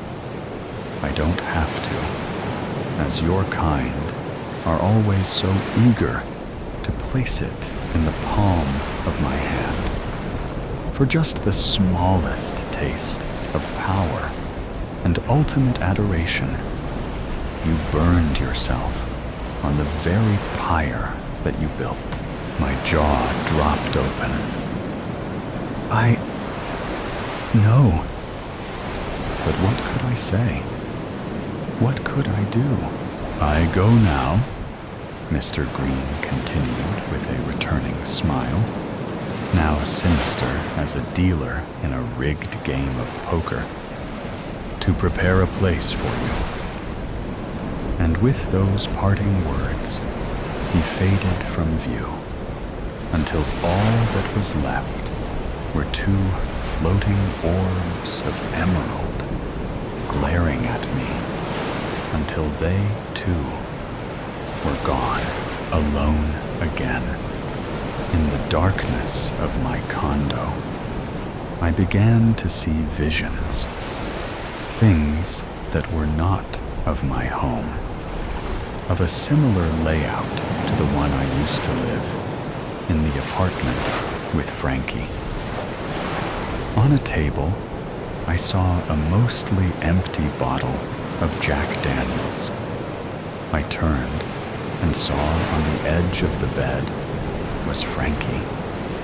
He still lived in that tiny apartment, and here he was, drunk beyond all reason, with tears flooding his face and snot oozing from a sniffling nose. I saw in his hands he held that self-portrait, the first of my paintings after that deal. "Damn you, Mort," he whimpered. He produced a pocket lighter and set the flame to the bottom corner of my self-portrait. "No, Frankie, wait!" I screamed at him, but he didn't appear to hear me. The flames ate up the canvas as they crept from the torso to the painted face. "Damn you to hell, Mort," Frankie began to sob. The images of Frankie's room vanished, and my own dwellings had returned. "This is unbelievable," I cried as the last image of Frankie disappeared. Standing here in the dark of my own vanity, I felt the effects of Frankie's actions with that damned painting. The fire started at my feet and quickly licked and raced up my legs, soon engulfing my body. I yelled, swatting at the flames, yet the inferno continued to spread all around me, and only me as I raised my hands to my face and screamed. The Roomba Facebook Marketplace, Roomba 600E, details, condition, used like new, description, slightly used, comes with all accessories and 2 chargers. Price, negotiable. Need gone, ASAP. Christine kicked off her heels as soon as she walked through the door. The French baguette, peeking out of the brown paper bag in her hands, wobbled precariously as Sir Lancelot wove his way beneath her feet, while she attempted to place the groceries on the bench. Lancelot was a Persian crossed with a rag doll, and the combination equated to hair. Lots of it. Christine scanned her critical eye over the apartment. Clumps of fur wafted everywhere. She loved little Lancy immensely, but she didn't love his hair. She sighed as she opened the hall cupboard to get out her cumbersome Hoover, a relic that had belonged to her mother. and had been passed down to her. It was time for its second workout of the day, and she just hoped the ancient beast was up for the task. The high-pitched groan was ominous, as was the smell of electrical burning that began moments after she had switched the machine on. Christine immediately disconnected the power and resigned herself to her fate. It was time to purchase a new vacuum. Unfortunately, her finances were still limited, and so she opened her phone to browse Facebook Marketplace. Surely she would find a deal there. It wasn't as if she was fussy. Anything that would work would be better than trying to sweep up the unsweepable. The price caught her eye first. Then the picture. A Roomba, a robot vacuum. Imagine coming home each day to a house that was freshly cleaned. No cat hair, no dust. The more she thought about it, the more Christine became convinced that she could not possibly live one more day without the services of her own personal Roomba robot. A quick series of messages back and forth, and soon Christine found herself the proud new owner of a second-hand robot vacuum. Be careful with the settings. It's a bit of a beast if you're not keeping an eye on it, the previous owner had advised her. She'd smiled and nodded, figuring that the internet would have all the instruction manuals and safety precautions listed somewhere. Once she plugged in the charging dock, Christine Googled the instructions and set the operating time to run twice a day while she was at work. With a happy sigh, she fed Lancey his dinner, reheated leftovers for herself, and went to bed.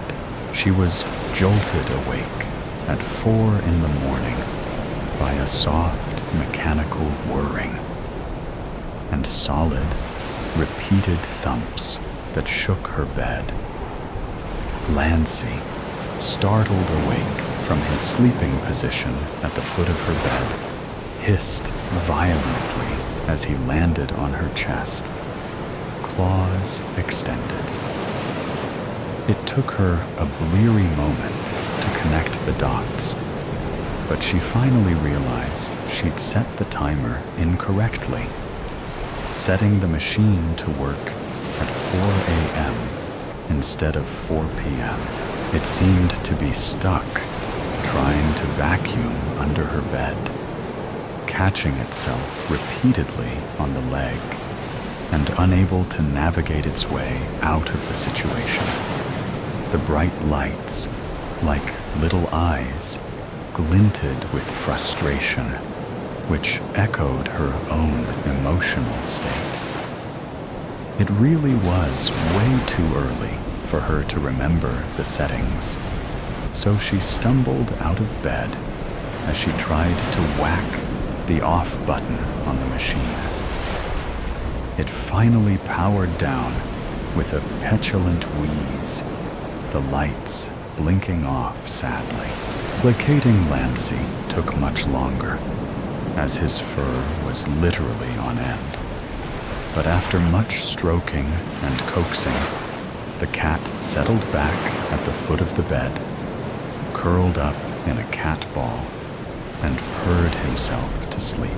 The following morning, after feeding Lancey his breakfast, Christine studied the online manual closely as she absently munched on toast and sipped her coffee. Carefully following the instructions, she set the timer, double-checking the AM/PM setting. From his sunny position on the windowsill, Lancey hissed and arched his back. A familiar whirring caught her attention, and a soft bumping nudged her toes. When she looked beneath the table, the Roomba was carefully vacuuming the crumbs she had spilled. "Odd," she muttered. "I haven't turned you on yet. Must be a saved setting from the previous owner." She didn't have time to look for the clear all settings section of the manual, but resolved to look into it after work.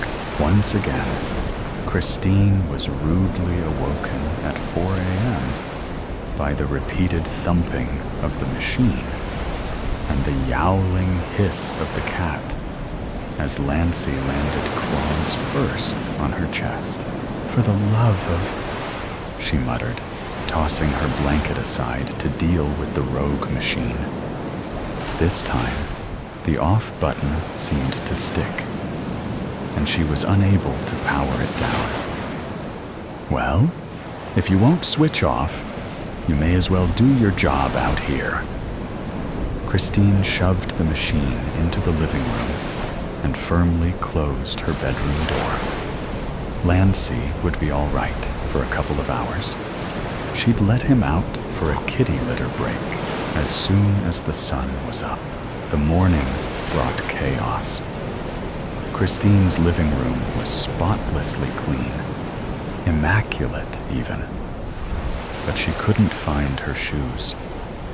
She usually kicked them off by the front door, but they were nowhere to be seen. She rummaged under the sofa and coffee tables, just in case she had kicked them off in the living room, and then crawled into the dust bunnies under her bed, on the off chance they were there, but to no avail. Finally, she had to do a quick change of outfit so that she could wear the more casual loafers in the back of her wardrobe, and rushed out of the door, late for work. When she came home, Christine kicked off her shoes near the door as she juggled the bags of groceries she'd purchased after work. The light on the Roomba's dock was flashing, indicating that the dustbin needed emptying, so she dumped the heavier bags on the floor to attend to the task. When she lifted the lid, a mystery was solved. There, in shreds, were her lovely leather, high-heeled shoes. They'd obviously been caught by the Roomba overnight and had become a casualty of the cleaning machine. "At least there's a reasonable explanation," she sighed as she took the small dustbin to empty into the outside bin, happy that she wasn't losing her mind, but not happy about the cost of replacing her favorite shoes. When she returned, she cried out in alarm. The Roomba was stuck on the paper shopping bag, and its whirring brushes had opened a hole in the washing powder box. Fine white ponder was flying everywhere. "Oh, for the love of," she cried in exasperation as she extracted the paper bag from the maw of the machine. She set it to clean up the white laundry powder while she packed the rest of the groceries away. When she turned from the pantry, after putting the last item on the shelf, she nearly tripped over the Roomba that had silently moved its cleaning path right behind her, its lights blinking up at her like two besotted eyes. With a gasp, she stopped herself from falling, just in time by grabbing the fridge door with one hand and banging her other forearm hard on the kitchen bench. She cried out in pain, and she wrenched the freezer open to get an ice pack. Pressing the ice to her smarting injury, she trudged into the living room to rest and assess the damage. Hopefully, she hadn't broken anything. The skin was still intact, but she'd have a huge bruise tomorrow. No doubt. Lancey curled up next to her and purred as she scratched his head with one hand. She'd just relaxed enough for the shock and pain to wear off when the cat hissed and leapt from the couch. A soft whirring approached, and the Roomba trundled in, bumping gently into Christine's feet. "Goodness, you're more trouble than you're worth," she told the machine as she stood up to make herself some dinner and pour Lancey some kitty kibble into his food bowl. Christine shut her bedroom door that evening, determined to get a full night's sleep and not be woken by a marauding machine at an ungodly hour. She had to lock Lancey out, much to his disgust, as she didn't want him to lose access to his litter tray and have an accident in her bedroom. Her sleep was undisturbed, and she woke refreshed and ready to begin the day. In the kitchen, she noticed that Lancey had not finished his dinner last night. The bowl was still full of kibble. "Lancey? Here, kitty, kitty," she called as she opened a can of cat food. He was not around, sulking, most likely because she didn't let him sleep on her bed. "I'll leave it here for you then." She emptied the old kibble and replaced it with some tuna. As Christine ate her toast, she felt the whirring of little brushes bumping into her toes. So she lifted her feet to allow the Roomba to pass under the table on its morning cleanup rotation. She'd long since given up the idea of setting the machine to work when she was not home. It seemed to have a mind of its own and cleaned at all sorts of random times during the day. She didn't think much of the little trail of red on her foot when she put her loafers on, just brushed the smudge away. "Bye, Lancey," she called as she left for work. The cat was still sulking. Perhaps he'd be more cuddly when she got home. When she returned, her apartment smelt like rotting fish, and she gagged as she opened the door. The cat food was still sitting in the bowl uneaten, and flies were buzzing around the dish, along with a trail of ants. Quickly, Christine disposed of the food. "Lancey?" she crooned gently, and then again, more urgently. Perhaps the cat was unwell. The Roomba's light indicated a full dust bin, and Christine noticed the trail of ants marching up the side. She opened the lid and screamed. Blood and fur and pulverized viscera filled the bin. She ran to the bathroom and heaved, retching up the contents of her stomach as tears ran down her face. From behind her, there was a whirring sound, and the Roomba looked at her with its bright lights unblinking. Facebook Marketplace. Roomba 600E. Details. Condition. Used like new. Description. Slightly used. Comes with all accessories and 2 chargers. Price negotiable. Need gone ASAP. These blades are made for wounding. The knife whispered to him in its innocent, mouse-like voice. Tatum. Blythe gritted his teeth and squeezed the blade's handle in a white-knuckle grip. Moisture threatened to spill over from his eyes. "No," he said. "Not now. Not tonight. Stop it. But the knife, as usual, paid him no mind. Half hidden in the reflection along the blade, the little face grinned. It giggled.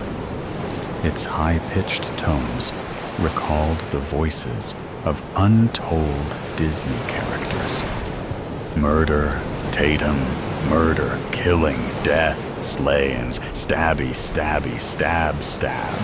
Tears spilling from his eyes, he began to chop the onion like a madman. Meanwhile, the blade giggled and chattered about everything it could do. Stabbing and slicing Tatum, punctured lungs, impaled hearts, slashed open bellies, sweet, juicy, beautiful blood, Tatum. Like a fountain, Tatum. Like a goddamn fountain. Tatum chopped, diced, and sliced the onion into oblivion. The recipe had asked for onion cut into cubes, and he had gone overboard. Behind Tatum, the toilet flushed. The sounds of hand washing came, and then the bathroom lock clicked open. Luella Fairchild, indeed as fair as her family name declared, stepped out. "How's the meal prep going?" she asked. He chucked the knife into the sink with a metallic clang. He grabbed a different blade from the magnetic knife rack. "Great," he said, his voice cracking. "Oh, let me handle that," Lou said. Before he could stop her, she'd picked up the knife and turned the tap on. What could he say? "Don't touch that. The blade is sentient and maniacal." He'd be the one who sounded insane. She'd leave and never look back. Hell, she'd tell her friends to steer clear of him, and they'd inform their friends. He'd be alone forever. So, he watched her with the knife. He waited for a tiny voice to delight in obscenities. Luella pre-washed the knife under the tap. With the sponge, she wiped the blade clean until it glinted. And then, she placed the knife into the dishwasher. Meanwhile, the knife said nothing. She caught his gaze as she bent down to the dishwasher. A small smile touched the corner of her lips, but there was a flash of confusion, like light on a blade, in her eyes. "What?" he laughed. The sound was wild and unhinged. "Nothing. Hey, would you pass me the wine? I want to caramelize these onions." "It's on the dining room table." The caution in her face softened, and her smile became more relaxed. "Sure thing. You sure do know your way around a kitchen, Tatum. I can't wait to try it. Be right back." He sighed and scrolled on his phone through the rest of the recipe. His battery was running low, so he plugged it into the charger cable he always kept on the counter. "So, the next step is to..." Half a second after Lou had left the room, the fresh knife in his hands chuckled. "Murder, Tatum. Beautiful, cold-blooded murder. Stab her in the back, Tatum, in the back. Get her in the kidneys and watch her bleed out. Gorgeous killings, Tatum. Slash, stab, and slice. No, not this one, too. Could it be that it wasn't the knives at all? That it was him? That he was the one who was insane? Tatum took the knife and threw it at the wall. He screamed, not thinking about his present company. No! The blade thudded into the wall with the accuracy of a circus knife thrower.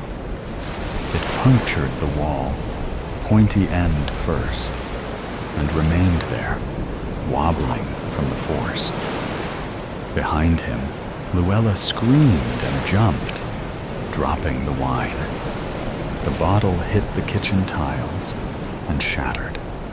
Glass fragments and splashes of wasted wine flew in all directions. That was that then. The gig was up. Lou knew he was nuts. Tatum turned to look at her.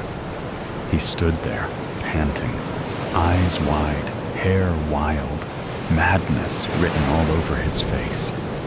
His shoulders slumped.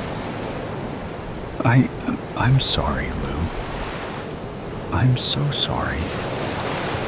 You need to leave. Hands held to her collarbone. Lou stepped around the glass and approached him. She reached for him, shaking. Will you please tell me what's going on, Tatum? Her voice hitched. I can help. You need to trust me and open up. It's not good to keep this sort of thing trapped deep inside. He stammered. I can't. Tatum, leave. Go on. Get out. Go. Now! A heartbeat passed between them. Lou's eyes couldn't grow any wider. The world held its breath. The knives said nothing. And then the woman burst into tears and bolted from his apartment. Tatum sobbed. What was wrong with him? Had he lost it? Were the men in white coats coming to take him away? Ha! Coming to take him away? Tatum slammed the door shut. He took a step, tripped over the open dishwasher, and fell backwards. He landed on the knife Luella had cleaned and placed upright. The blade sliced through his back and penetrated out through his chest in a gout of blood. The wet metal glinted. Yay! Murder! Squeaked a tiny voice. Tatum gasped as the cold hands of death squeezed his heart. He reached up for his phone on the counter. His fingers crawled like a blind spider until Tatum found it. Lou! He choked, blood dribbling from his mouth. Lou? The charger cable, still plugged in, caught around something and yanked. The knife rack toppled from the kitchen counter, spilling the knives into the air. The glinting blades twirled and plunged like Olympic divers going for gold. They punctured him and left him pin-cushioned. A choir of voices rose in ecstasy. Yay! He should have told Luella what was going on. He'd been too scared to speak about this madness, fearing it would drive her away. But he'd driven her away anyway, and it had resulted in his death. He shouldn't have kept it all bottled inside. Now it was too late. Tears trickled from his eyes and intermingled with the blood spilling from his mouth as he faded away. The knives wriggled inside him, giggling about death and murder. Newton's cradle. Something was wrong. Fatally wrong. He couldn't grasp the reason for his anxiousness. As Clive stepped onto the platform at precisely 06:05 and 35 seconds, waiting for his early morning commuter train, something was wrong, he thought. Something was not right. In those moments in his life, his mind concentrated on an image of Newton's cradle.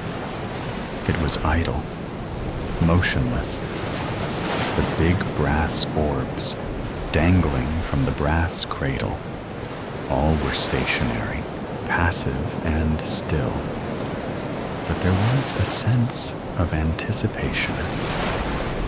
The orbs were oscillating in anticipation of movement. One of the outside orbs to the left or right would start the motion, and then the orb would send all the others into a monotonous, endless click, clacking. When will one of them initiate the law of the conservation of energy, the transfer of energy, the two-way domino effect?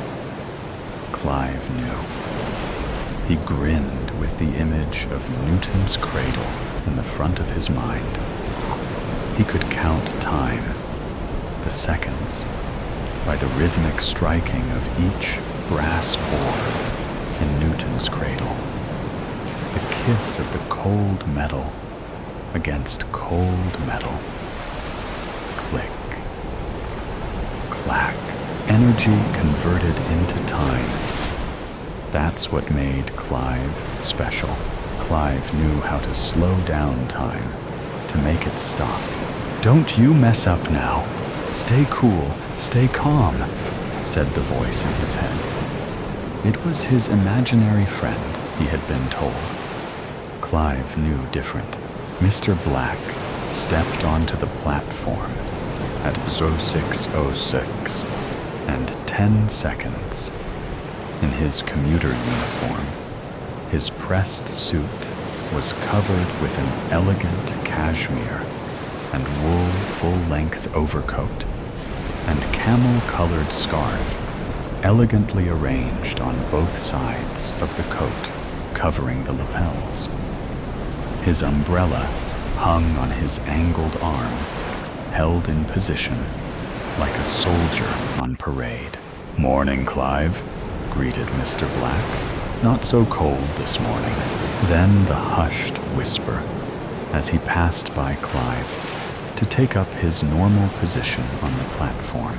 "What time will she come?" "Don't say anything." "Nothing, you idiot," the voice said gruffly in his head. Mr. Gray bundled onto the platform at 06:07 and 5 seconds, as ever fumbling nervously with his numerous pockets, more than likely trying to check on the whereabouts of his wallet, keys, making sure he hadn't forgotten anything. For the day's commute, he opened and checked his slim briefcase to locate his phone and book for the umpteenth time. "Morning, Clive," Mr. Gray said to Clive. "Bit chilly today?" Then the whisper from behind his raised hand, hiding his mouth, his lips. "What time will she come? You say a word, your life won't be worth living." The voice inside his head hissed. Mr. Brown arrived slightly late at 06:08 and 30 seconds. He continued to peer in concern at his watch, but brightened as he recognized Clive. "Morning, Clive," Mr. Brown said to Clive. "Fine morning." Then the whisper and furtive look for a fraction of a second before he said, "What time will she come?" The voice in his head made a cough, sounding like a grunt. It was a warning signal, not to reply. Mrs. Mauve and Mrs. Green stepped onto the platform together in deep conversation, talking behind animated hands. As they passed Clive, they both whispered, without turning their heads. "What time will she come?" they said in unison, and then walked to their waiting positions on the platform. "Don't!" warned the voice in Clive's head. Finally, Miss Pink arrived at 6:09 and 20 seconds.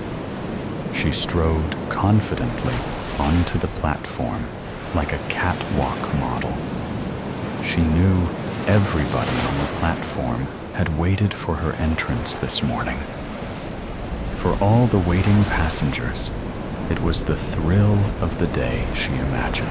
She walked with the same purpose as a model, a gladiator of hearts and minds. She imagined she was walking a straight line, walking directly, purposely towards Clive. And on cue, her timing was stage perfect. She winked flirtingly at Clive, the wink that meant, "Any time, I'm your license to promiscuity, buddy." A longing stare to the recipient of her wantonness. An unsaid message. "Take me." "Shut the up! You dare! You just dare!" said the angry, slightly nervous voice in his head as Miss Pink passed Clive. She whispered like everybody else, "What time will she come?" He followed her path, looking enviously at her long, shapely legs, her tight backside. Everybody was in their normal position. They all started looking downline for sight of the commuter train to the right. The tunnel entrance to the left was a dark, black hole, like a large muzzle of a gun. A void, an impenetrable blackness. It was different to the darkness of the early winter morning, where the light pollution and illuminated glare diffused the blackness and played tricks with eyes. Then the stranger arrived. He wore dark glasses and a long black trench coat styled raincoat. He looked around the platform and recognized Clive. He bowed his head and strode up to Clive. There was intent in his voice when he said, "Mr. Caldwell, I need a few words with you. Do you mind if we talk?" "Don't tell him anything. Understand? Not a word," screamed the voice. "It's an important matter, Mr. Caldwell. It's about your wife." The stranger in the long trench coat didn't finish the sentence. "Be careful now," said the voice with a menacing tone. Instantly, the golden orbs started to move in Newton's cradle. Click, clack, click, clack. The energy and counter-energy started to dance. Both the cradle and balls were shuddering, jerking in an erratic, crazed movement. "What time will she come?" said the stranger. He didn't whisper it like the others, but as the voiced question appeared in the hushed morning air, the stranger smiled a knowing smile. Clive thought he noticed a smirk. "Keep that mouth shut. Keep it shut." The voice in Clive's head was getting more than angry. It was becoming uncontrollable, insane. Click, clack, Click, clack. The golden orbs had really started to move now. They were moving back and forth with the velocity of a funfair ride. Clive had forgotten the name of the ride. His brow started to sweat. His palms started to feel clammy. He felt nauseous. Bang! The explosion came from the black tunnel entrance. The impact, the latent energy of the explosion, was made more catastrophic as it was ignited from inside the tunnel. And then the trapped energy blasted outwards with more force at its mouth. The entrance, a titanic release of deadly energy. Huge pieces of masonry. Metal flew like missiles through the dark morning air, hissing with a deadly force. The sonic boom of the explosion deafened the dark morning skies. Clive had a slow-motion image of the chaotic debris decapitating some waiting passengers on the platform, their bodies smashed into pieces by the force of the explosion. Clive slowed the titanic forces in his mind to a still photograph type image. He made it stop, click, clack, click, clack. The sound of Newton's cradle returned from his peripheral hearing as the sound of the explosive forces stopped at the same instant as the horrific images. "She won't come now," said the voice with evil mirth in Clive's head. "She's gone forever." There was a sense of finality in the last words.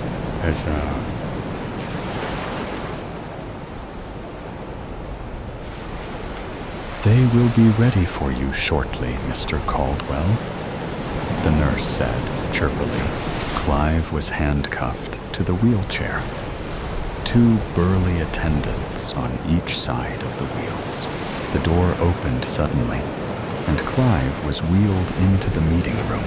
There was a committee of 3 men and 2 ladies waiting inside, all seated behind desks, files, and papers, laptops in front of them, and on the side, seated ready to take minutes.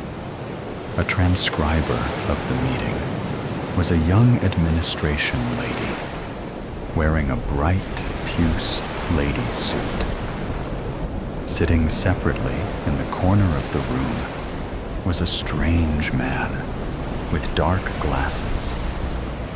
The attendants and the chirpy nurse stood at the side and behind Clive, seated in the wheelchair. "How are you today, Mr. Caldwell?" said one of the women, a member of the committee. Before Clive could answer, the women started the introduction to the meeting. The psychiatric team of Edmundston Mental Hospital.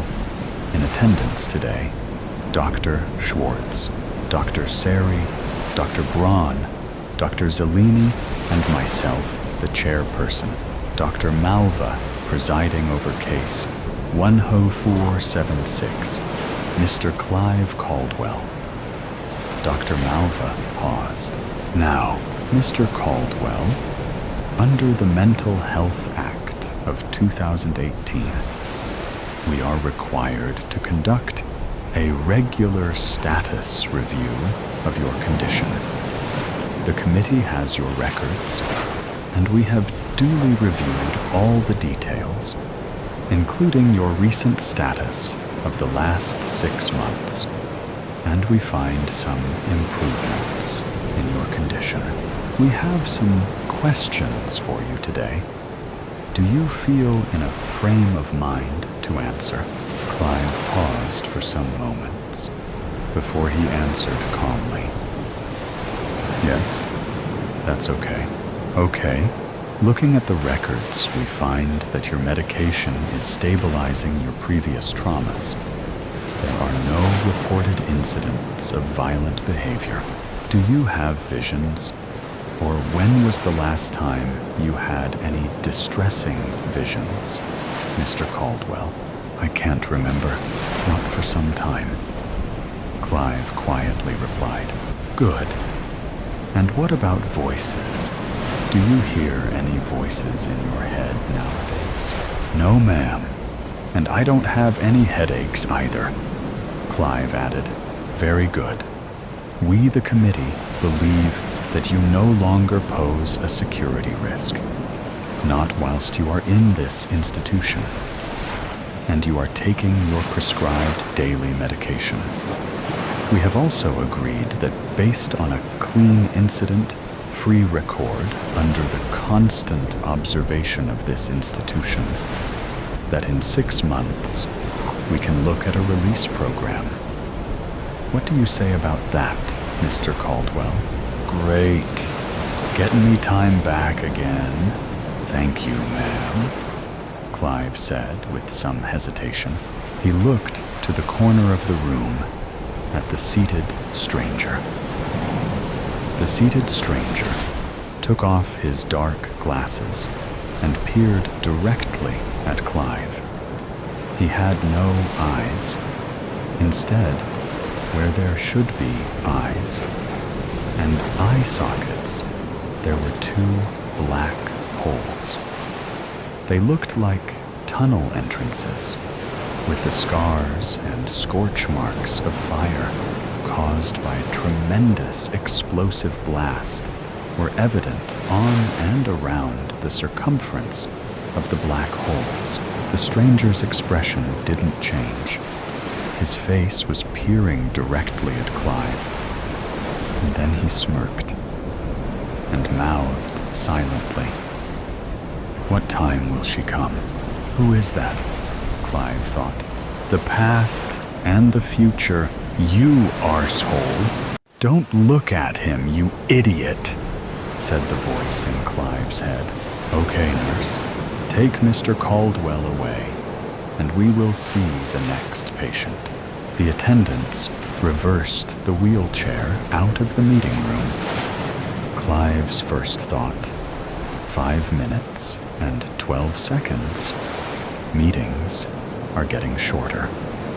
Clive was grinning, a crooked smile which never disappeared off his face. But no one noticed his eyes, peering at nothing. There seemed to be something going on behind the masked appearance on his face, his pasted-on smile, his eyes. It was a charade for the continued monitoring and inspection of all at Edmonston. He wore the mask like a reveler at Mardi Gras, his unique disguise. Fake it to make it, the voice in Clive's head. Told you we'd be out of here. Just keep smiling, Sonny. Just be patient with these arseholes for a little while longer. Who's always looked after you, Sonny Jim. Always, right from the beginning of time. Click, clack. The sound of the orbs in Newton's cradle continued counting time.